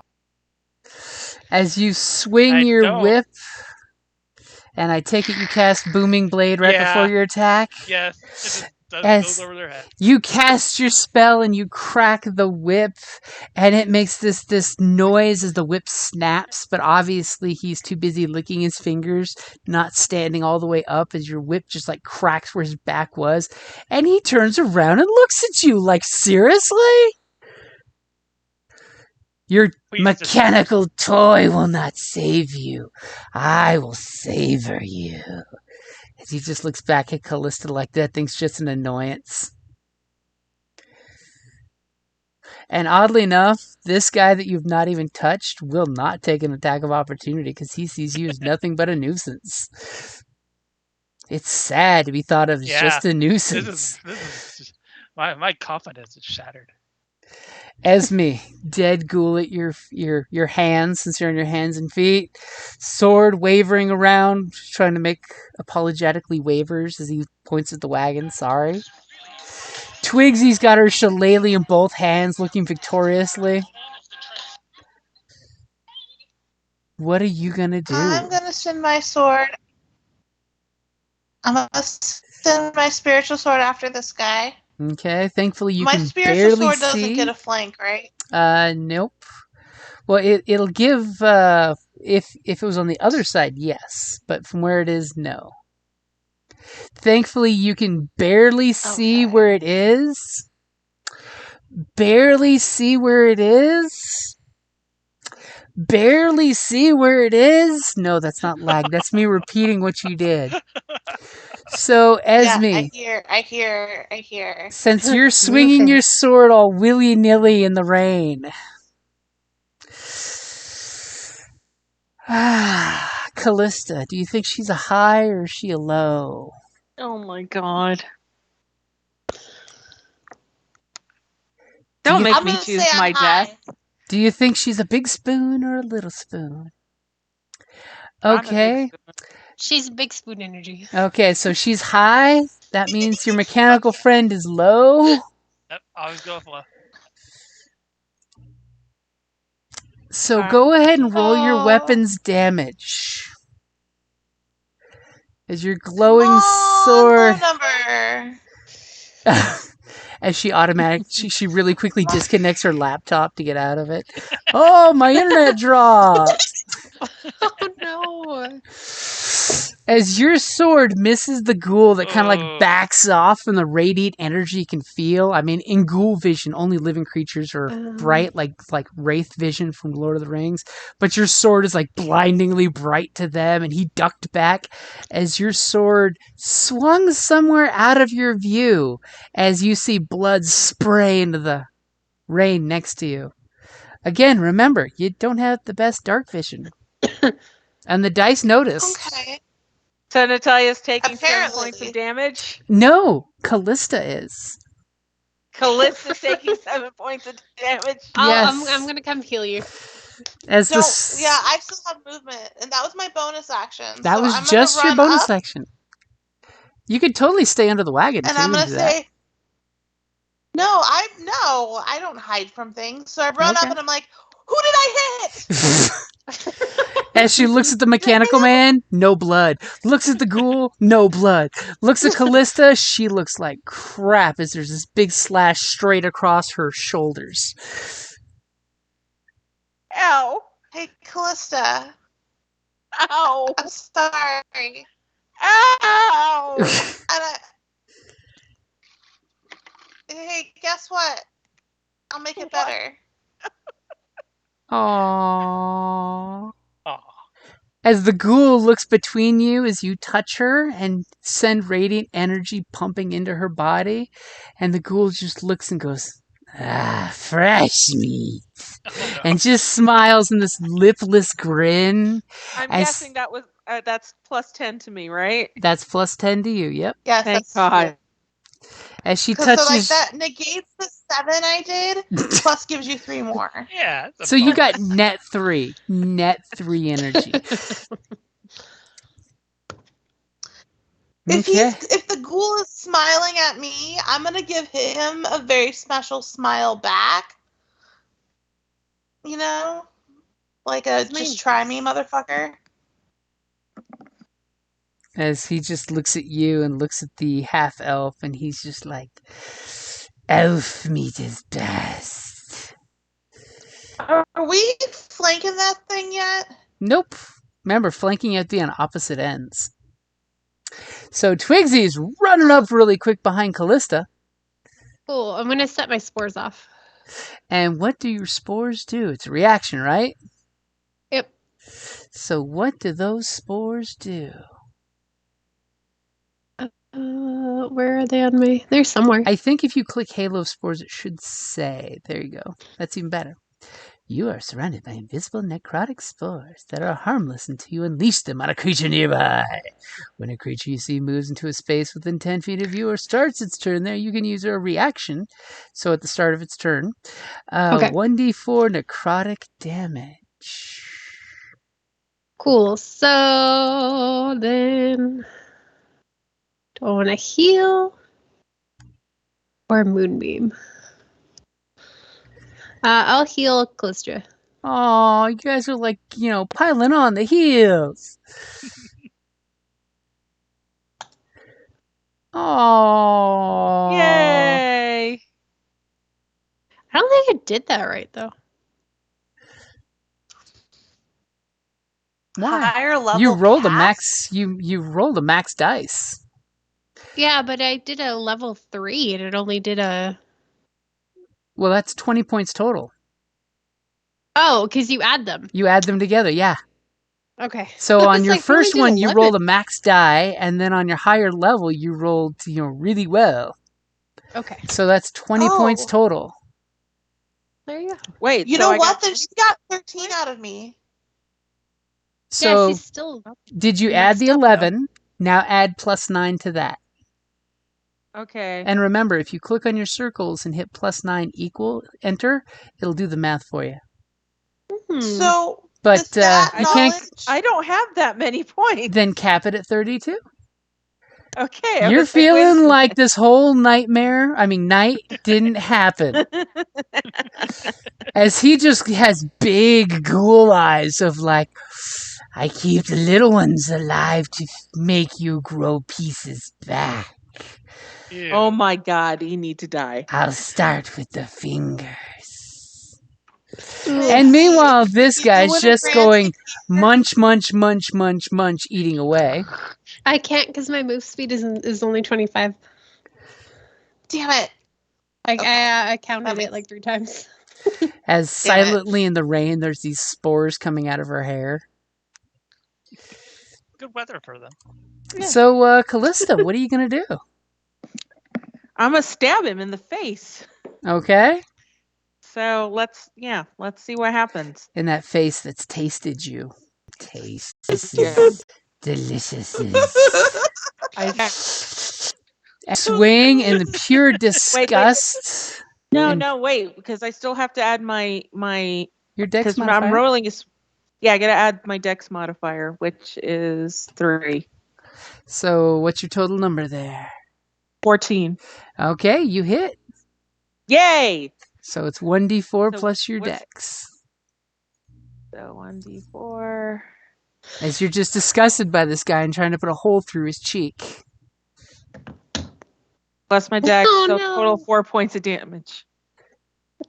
Is that not how that Okay, works? you stab at him and you like catch his disgusting mouth and slash a little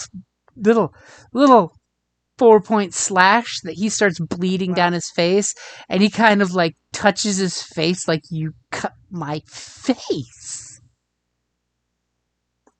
Disgusting elf.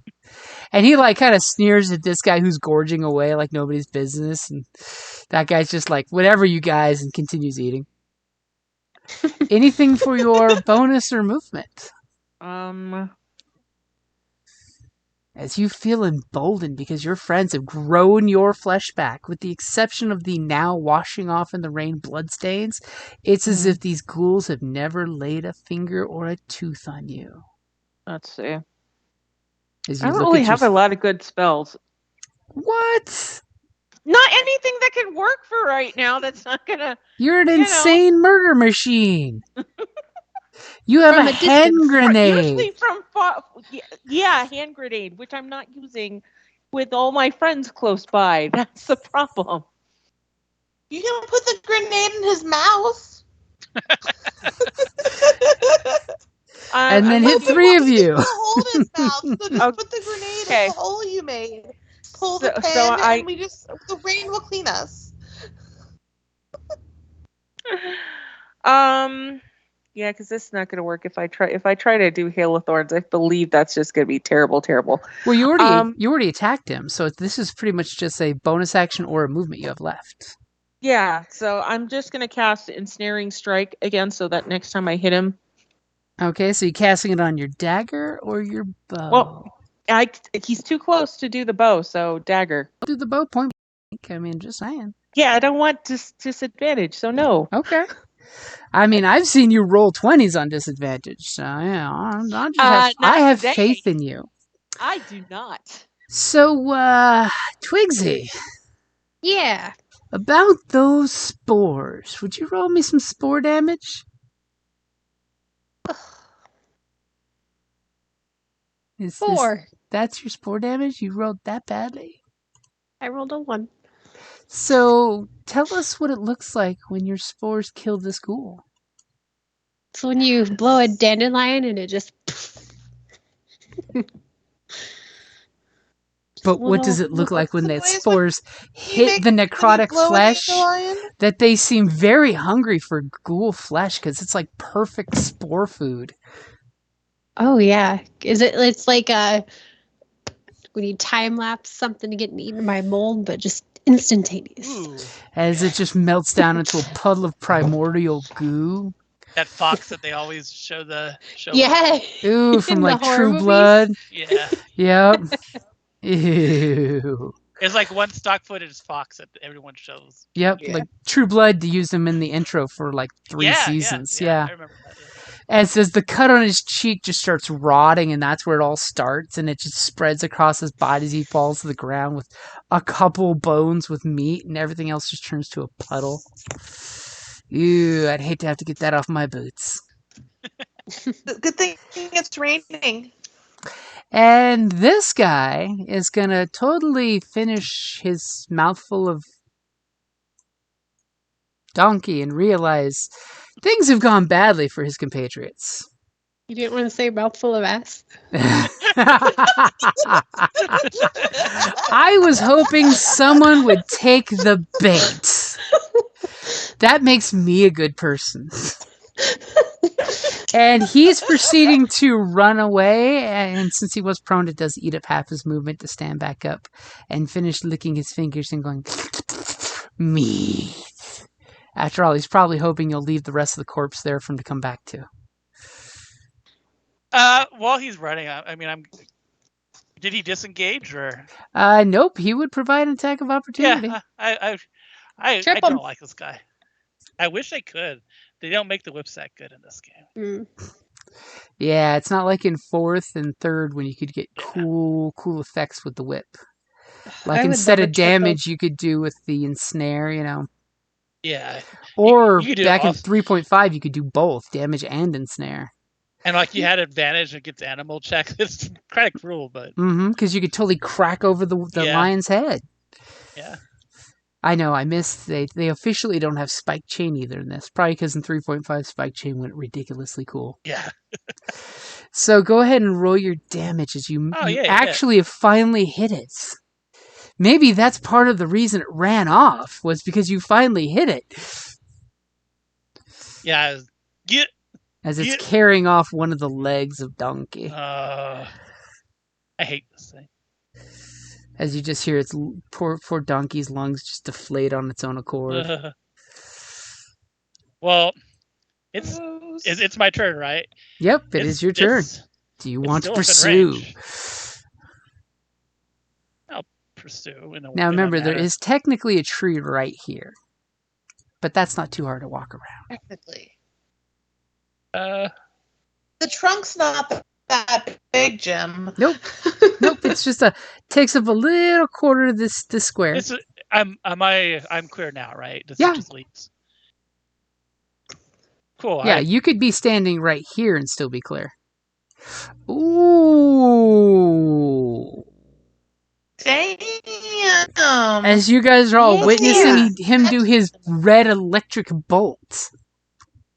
See what the damage does. And it will cleanly hit with a 24. As soon as we all get to see what the damage is, because it's a blank square. It's making us wait for it, the suspense. as this ghoul is giggling off, meat, meat, meat, meat, meat, meat, and it doesn't see the red lightning bolt coming from behind. Wow, Roll20 is really hating us today. Yeah, should I just roll the damage? I would roll it again, yeah. Can you see what it is, Rick?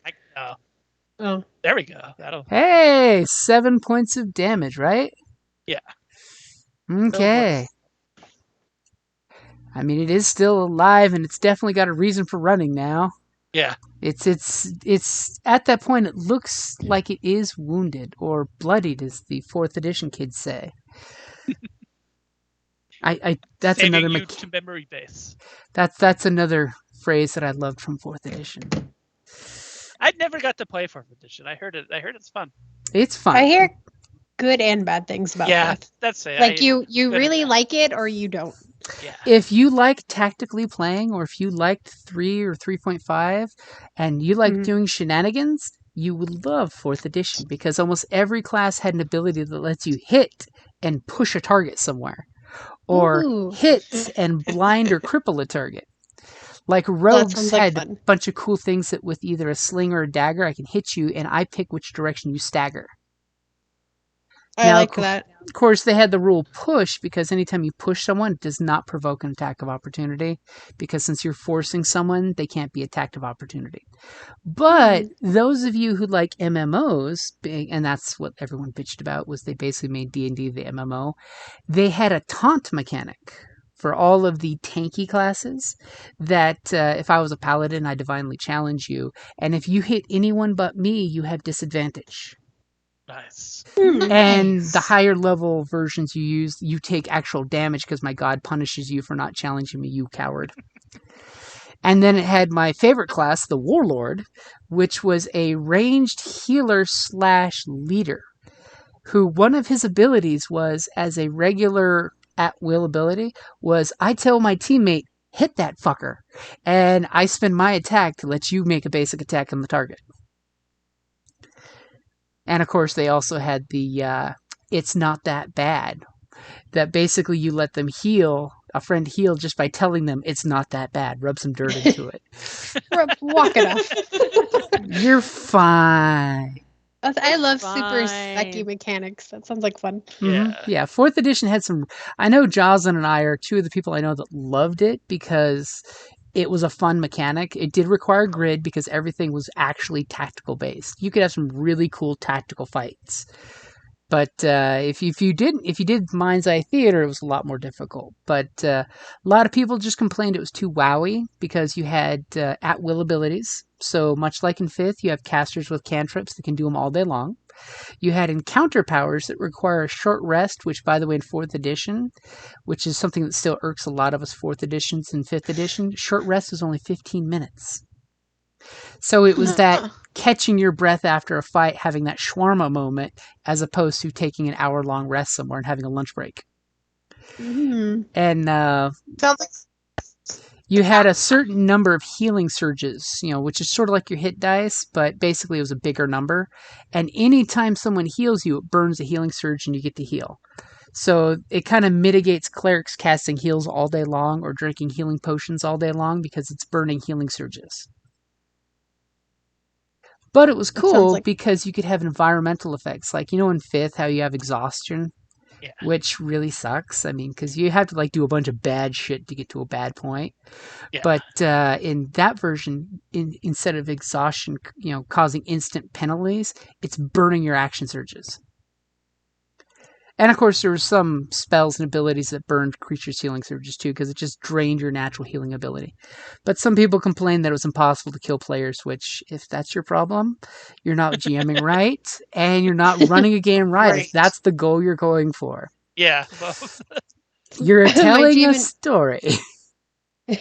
That's my GM in my Pathfinder. He didn't read one of the mechanics, and he's like, that's really unfair. I'm not going to murder you. It was, if you hold person, it's an auto coup de grace in Pathfinder. Because they're basically immobilized.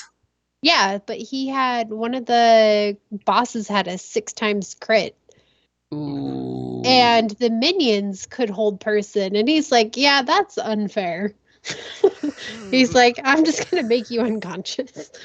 See, that's why in that type of fight, what the GM does is you throw one NPC there. Minion holds person, bad guy comes up and just from a cinematic point of view, bad guy comes up and puts his weapon to the NPC's throat, and then he just turns around to you guys and you see the head plop on the ground as the body falls limp. So you realize, oh shit, that combination is an insta-kill. Let's not get next to those little bastards. Well, he like Googled it mid-fight and he's like, apparently this is a known tactic. Yes, it is. It's a dirty one too. Yeah. But then again, players can do the same thing, so it's totally fair. Yeah. Just saying. I've seen many a player use hold person, succeed on the failed saving throw, and then murder something horribly. Yep. But then again, that's their story. You're the heroes of the story. I'm only supposed to murder one or two of you. The winners determine how the story is told. So anyone we murder is a bad guy. Now, is we that frame them to be a bad guy? Is that the winners or the survivors? So what's Esme gonna do? We are the winners and the survivors. You heard that Depends ghoul on the run off History into is the told by dark? the winners. So the ghoul ran off into the darkness? Kill it, Esme. She can't see it is the problem. Run with your little legs. I can't see shit. I am blind as a freaking bat. She just needs to be turned into a vampire so she can see in the dark. Oh, duh. That's totally the solution. I'm so glad you pointed that out to me. Where's a vampire so it can bite my neck, please? Don't worry, So, you're eventually getting there. Okay, you're running towards the sound of your friend who shot lightning. Yeah. And I'm going to say, hey, buddy, oh, friend of mine that I just met. Whoa. And You're you a do good- see you're a good dude. he's got damage. I'm aware of that, actually. So I'm going to, slap him on the back and say, you're a good dude. A little dry for my liking, but I'm sure I'll get used to it. And, slap him on the back. Thank you for your side of affection. Dun-dun-dun-dun-dun-dun-dun-dun. As all of a sudden he has a flashback to that time at the pub when the guy slapped the wench on the ass. Definitely. Oh, thank you. And It's- you got 5 points of damage when I slapped you on the back. And Good. for some odd reason, this weird mechanical man heals with the positive energy you pump into him. It's weird, but it works, so it's Thank you. cool. I was definitely I don't think they shoot out oil, but there's something leaking from me. In the darkness, she's not quite sure, and she doesn't want details, I think. Yeah, probably. Crazy. That's the blood of the orphans I was used to gonna grease ask my you gears. To be alone, should I not have followed you? Should I not have followed you? Do you need to be alone? What are you Oh, saying he's discovered? Hey, Esme, guess what I learned?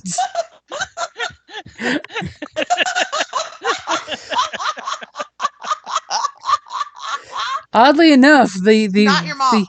the commander said I'd go blind if I did that. Oh, God. The commander was full of it. She was just mad at I didn't sleep with her. It's fine. Okay, so what's Twigsy gonna do? As Esme goes running off blind into the darkness, and you can totally see when she's running off, she's totally waving her hands around until she bumps into the back of your mechanical friend and goes, "Oh, healing touch!" Slap, katang. Does this mean I need to buy you a drink now? I will not say no to a drink. Ever. I'm gonna moonbeam the last guy. So you're gonna have to move a little smidge because remember right here is that tree stump, and it's kind of blocking your line of sight. So you want to try to see if you can find a way around that. Now it's dark, and you have dark vision, but the rain is kind of cutting your dark vision in half. So you want to cut the distance if you can. Is that good? Oh, there you go. You just moved. That's perfect. Cool. As you're totally coming up to help Esme, so that way she doesn't get lost in the freaking dark. And your moonbeam, by the way, is at the top right-hand corner if you want it. And what does moonbeam do? I put it in the chat. Good spell. It's a fantastic spell. Top right corner, right there. You see that? Yeah, oh, a little bit. Or I don't. There you go. I just saw the moon disappear. It's now full moon. Moonbeam mule. No. As she's giving him a moon burial. And then all of a sudden everybody's like, in this rain with that moonbeam, that mule donkey smells real good. Ew. It's my UFO abduction beam. Okay, so I'm going to need to make a dex saving throw, all right? Mm-hmm. As you're chasing him with moonbeam, and he's like, yip, yip, yip, yip, yip, yip, yip. As he rolls a natural 20 with the power of the mule leg in his mouth as he's walking, chewing. You're a hacker. The healing flesh of the donkey is helping him resist the power of the moon. So it's half damage. But still, that's 2d10. Half damage. That's still a lot. So what's your damage? Oh, looks like you already rolled it. Yep, I just spotted it. So half of 11 points. And we're rounding up, so that's 6 points. He has finally taken some damage. Actually, no, he's now taken more damage. Yeah. As his little thingy wasn't popping up because I clicked on the moon's damage. The moon has now taken some damage. The moon's damage. The moon took 6 points of damage. Let's give the ghoul the damage instead. It's more effective when you give it to the target it's meant for. 6 points. So he is looking jacked up with his moon burn. I should totally take that damage off the moon. Eventually that might come into play. Your moon is broken into 1,000 shards. Wait a minute, it's a frag grenade. No! Our moon! It's broken! The moon is cracking! It's an egg! Don't look up. Did you guys all see the Cutie Marks and Dragons? No. It's the My Little Pony D&D. Oh no. They have little minis. Did someone make Sculpey minis? As adorable as that sounds. No, they're like canon. Let us finish this up where I am dying. Okay, well, Callista, come on. You're a full life. There's only one ghoul left, and you hear it running off into the darkness. Your friends have all pursued it. I'm gonna shoot it. You alone have the ranged I already weapon. cast Entangle, so. But you cast it on the dagger. Okay, shit. All right, well, I'm out of spells, so I'm just gonna shoot it. You can throw the dagger. Yeah, no, because what if he runs off with the dagger stuck in him? No. Okay. Well, I had the Entangle spell. I'm giving you an option here. Okay, yeah, so if it shoot hits him. It's gonna entangle him. Shoot him with the arrow then. It's okay. You don't have to take his bad ideas. Yeah, I'm not taking the bad ideas. I love you guys, but no. Okay. Come on. Why? All right, there we go. I'ma shoot you in the face, but maybe not. So a 12. A 12 as your arrow goes flying through the air and is just good enough to hit him. You now know the magic number. God. See why I totally thought even with disadvantage you'd be able to hit him? So 7 points of damage. What does it look like as he's running off with Mule's half-eaten leg as your arrow ends him? What does it look like? It basically gets, as he's running, the arrow hits his head with so much force, it decapitates him, and his head lands like on the arrow, and the arrow lands in a tree. and he just topples over. So the head disappears apparently from sight. Since there's no trees nearby, it flies off for hundreds of feet as the headless body is sitting there baking in the moonbeam. Yes. He's got a moon burn. He's dead. It doesn't matter now. Is that other one coming back though? Something tells Esme it's probably not. If it can see what's been happening here, it's probably not coming back anytime soon. It realizes I did it a favor by sending it away, and it's just going to keep going. They keep on trucking. Yup. It's like, oh, she turned me around. Yeah, I think I'm just going to keep going. This looks like a great way. New friends, new family, new meat. Meat. As somewhere off in the darkness, you hear some squirrel scream and meat.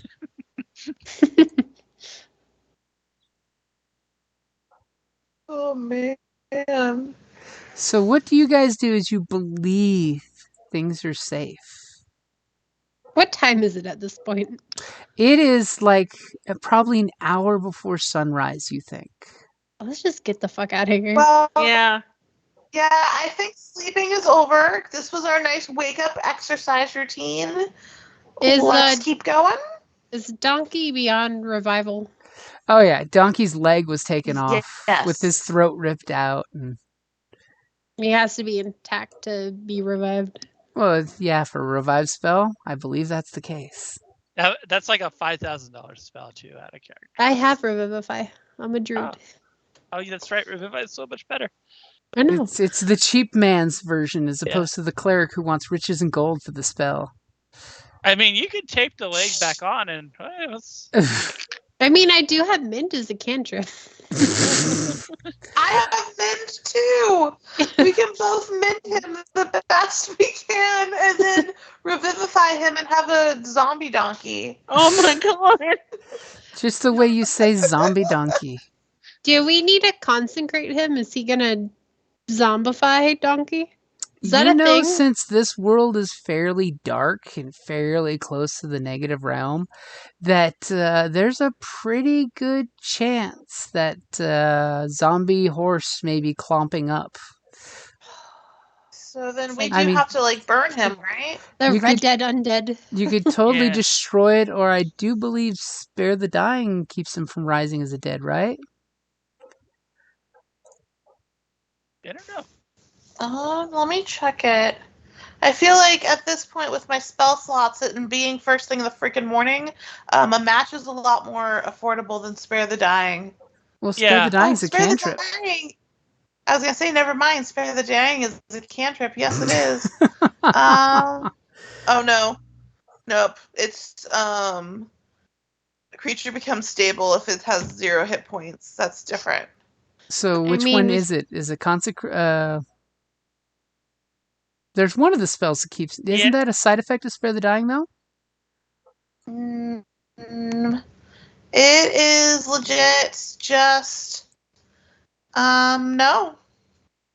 Touch a living creature that has 0 hit points. The creature becomes stable. The spell has no effect on undead or constructs. I can just make another campfire. Or just move your moonbeam over there and finish off part of the tree and the mule. I think. I mean, like I said, matches are more affordable. Oh well, there you go. There we go. Twigsy sends him off to the happy hunting grounds. Yeah, I think. Where do you create the bonfire? On top of the mule under the tree. Okay. Okay, so you guys give him a Viking funeral. We're gonna sing those fairies a message too. I think Aldas just very silently mourns while y'all prepare to take down camp and just watches the burn. I'm gonna ask if you want to hold Lorenzo. I say one of my patented shitty prayers. I'm gonna hold Lorenzo in a hand and offer him to you. Yeah, I'll take it. Thank you. Oh. Now the question is, do you eat the squirrel or just make friends with it? Wait, just eating the squirrel? Why am I eating the squirrel? That's how you magically heal, right? Stray thoughts that go through the construct's mind. Yes. Pictures tossing the squirrel into the bonfire. Nah. Why does the squirrel That's pull a not like a rock out of its Warforged cheek thing, is and it? wave it at me? The zombies said this meat was good. Maybe they're right. So, Callista, while they're doing this, what are you doing? Yeah. Yeah? I'm gonna get ready to chart a course to get us the hell out of Dodge, I guess. Okay. I mean, it's called the road, but if you want to take some other direction. Well, no. Well, do I have like my thought is like get our bearings and get ready to pack to go because we should go. Okay. I don't want to be here any much longer. I agree. Let's leave. Yeah. Okay. So Yes, what's please. the plan with the wagon? I'll Can't we summon still a take the wagon? horse. I mean, two of you could easily pull the wagon. I mean, if your mechanical friend and ranger want to like each grab a piece of the one of the rails, you two could pull the wagon down the road. I have Wild Companion. And what is Wild Companion? I can make a fey creature appear. Oh, so you can Or- summon the horses back, or at least one of the horses back. No, it's like a celestial creature. Oh, yeah. She makes I- a fey version of a beast, and then Yeah. she puts him to burden. Haha. Okay, so you summon a fey beast. Like, is this like a big stag that could fit a horse bridle, or is it a fey horse? A fey horse works. Okay, you summon a fey horse and immediately strap a bridle to him. Well, because people are so superstitious around here, I don't want to make something squirmy. That's the code word, squirm. Giant ant, make a giant ant. Oh, yeah. The Can I, giant beetle. Oh my god. Can I make a No, a giant squirrel. It would be so on brand That if would you be had a good. giant squirrel pulling us. True. Lorenzo would have issues. He'd Can we do, immediately have inferiority issues. We'll do the rabbits, like the brown wizard. Giant dire hair. Yeah. Okay, so you guys Big old summon. money. There's some dominance here. So actually, I do have a question. Can I make a survival roll just to see if I can tell where the horses went? Maybe they're within quick rounding It up. is going to be a disadvantage because of the rain. That's fair. Oh, Yeah. can I track animals? So anyone with survival can try, but only one of you can try. Oh. Are you going to give him advantage? Yes. Yes. Okay, that's called aiding another rather than everybody rolling until someone hits it. Which totally would mean all of you get lost except the guy who finds the horses. Or gal. And then realizes you've lost the entire group because everyone went in different directions. And then we split the party. No. And then the lone ghoul finds one of you in the darkness. Oh no. So with a 15, if you're willing to spend the hours, you could round up the horses. Do y'all How think it's much time did you say that was? Hold on. It's going to be an hour or two to get all of the horses because they all went different directions. How much do horses cost? They're a good pretty penny. But, okay, so if Can we I get can the I ask my horses- animal? Can I sneak with the little animals to see where they went to help us go along? That would still give you advantage. It wouldn't make that number any bigger. Okay. So I think because the church has like graced us with this, if we have horses, we can turn them in for new horses at our next stopping point. They're on our little path. That was So are you totally the gonna look original the game hours? plan. Yeah. Yeah. Are you Seems like gonna it. are you gonna be like, I don't know why the church gave us these horses? Oh yeah, I am 100% gonna be like, the last stop kind of did us dirty. So are you better than the last stop? Wow. Just wow. I vote we get the horses just for that reason. Okay. Yeah. So you guys, you spend the last, few hours of twilight to round up the horses, and you finally get back to camp. The druid and the mechanical man have the horses in hand as you guys are like ready to head back on your route. Now, Ranger, give me your survival check on the getting your bearings and figuring out exactly where you are and where the next stop's going to be, because you totally didn't realize that this stop was here, so it kind of concerned you earlier. Remember when you rolled a natural 1?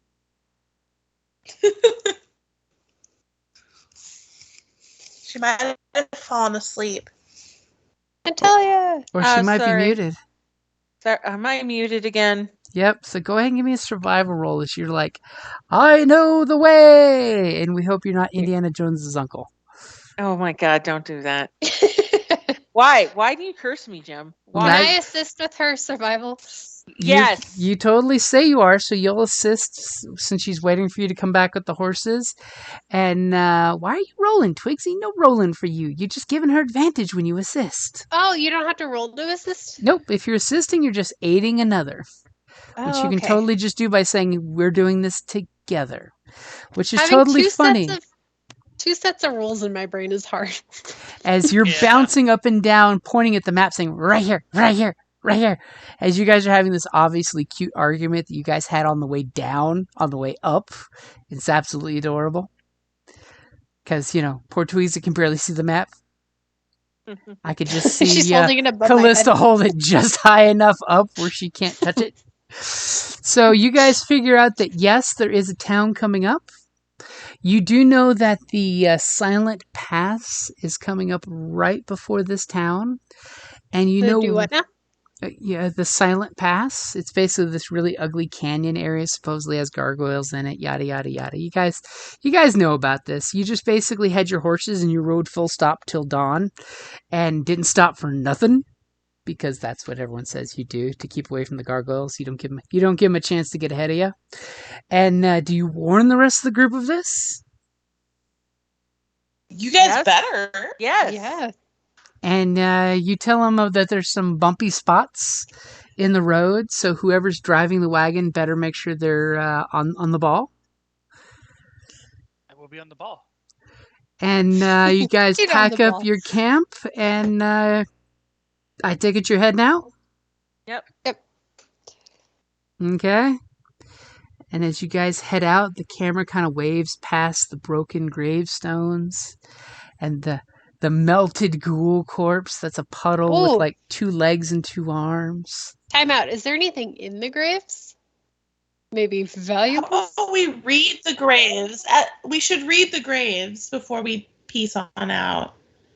Yeah. As Esme goes up to the one gravestone and tries to read it, and much like that picture I sent you guys where you can barely see the rain that's actually happening in the GIF, you guys realize that the gravestones, with age and rain and misuse, and obviously it looks like somebody dug into the grave, which is why the gravestone was knocked over and broken, have become illegible at this point. You can see like the occasional letter that you can make out and something about plague, stuff. Yeah, we And- should leave. Oh, And now that the sun's coming up and you get a better view, it clearly looks like at one point or another someone has dug these graves up. well, this is a cursed place, guys. We good here? We good. We let's leave. And- Let's go. And Let's go. Twigsy, you said you were gonna do what? Dig around. Okay, go ahead and as you poke your shillelagh around here, Oh no. give I'm a me gnome. It's what we do. give me a perception. Yay! Hey, maybe that's good. Oh, boo. Oh, so with your 10, you kind of poke around the dirt and you clearly realize that these ghouls have either dug themselves out of the ground, which is probably not the case, or dug into the ground and eaten the corpses. As you find little child-sized bones, or maybe gnome-sized bones. You're not quite sure. Because the gnaw marks kind of make it hard to describe which kind of bones they are. Already been looted, guys. As you guys hear this, in the back of your head, meat. So I can say it one more time creepily. You have a sick fascination with dead kids this game. Just saying. Hey, you guys are the ones that killed a kid. I'm just saying. That was Joss. That was not me and at Kip. all. I had nothing to do with that. Part of your party. You were the decoy ram. I headbutted Kip. I almost killed Kip, so Okay, so you guys get back on the wagon. Kip's now dead. You guys get the horses. Yeah, you look back at this horrible field. You feel good though, because there's dead ghouls, and that's never a bad thing.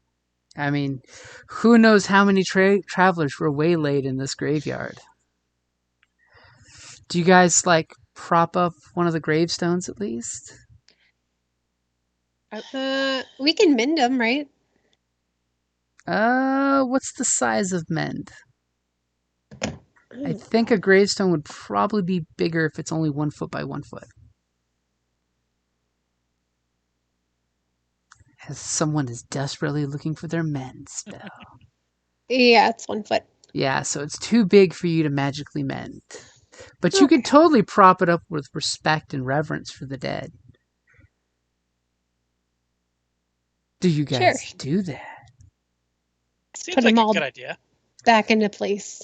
Okay, and Esme, give me a religion roll. I'm just curious about something with advantage. Religion Zelda. As you're putting these sacred stones back, and there's this moment of reverence as the sun is up, and you guys are feeling better. And the clouds kind of clear away, and you feel this warmth, kind of, as someone who's religious would say, all of a sudden the clouds part way, and Freya's light warms your cheeks, and you feel good. You have this good feel as you guys start heading off in the wagon. And you guys you're talking about the Silent Pass, which is basically a very large canyon and 2 big hills that you guys are strategizing of what your plan's going to be to get past the Silent Pass.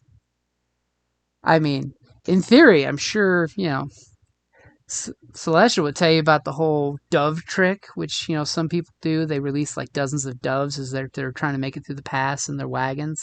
And the doves are decoys to feed the gargoyles. Silly peasant superstitions. That's sad. Yeah, I don't think our druid would be okay with that method. I think that worst case scenario, we could break the heads of the gargoyles before they turn from stone, and then they're dead. Esme, do me a favor, give me an Arcana check as you guys are in the wagon talking, and Esme has that great idea. It's a great idea. And then Esme laughs out loud, realizing that that's not how gargoyles work. But she's totally joshing you guys. Yeah, because gargoyles are living creatures of stone. They're like an elemental.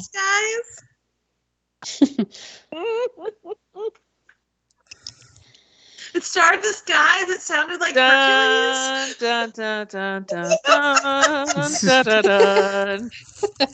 When the castle gets above the clouds. Riker was an amazing bad guy.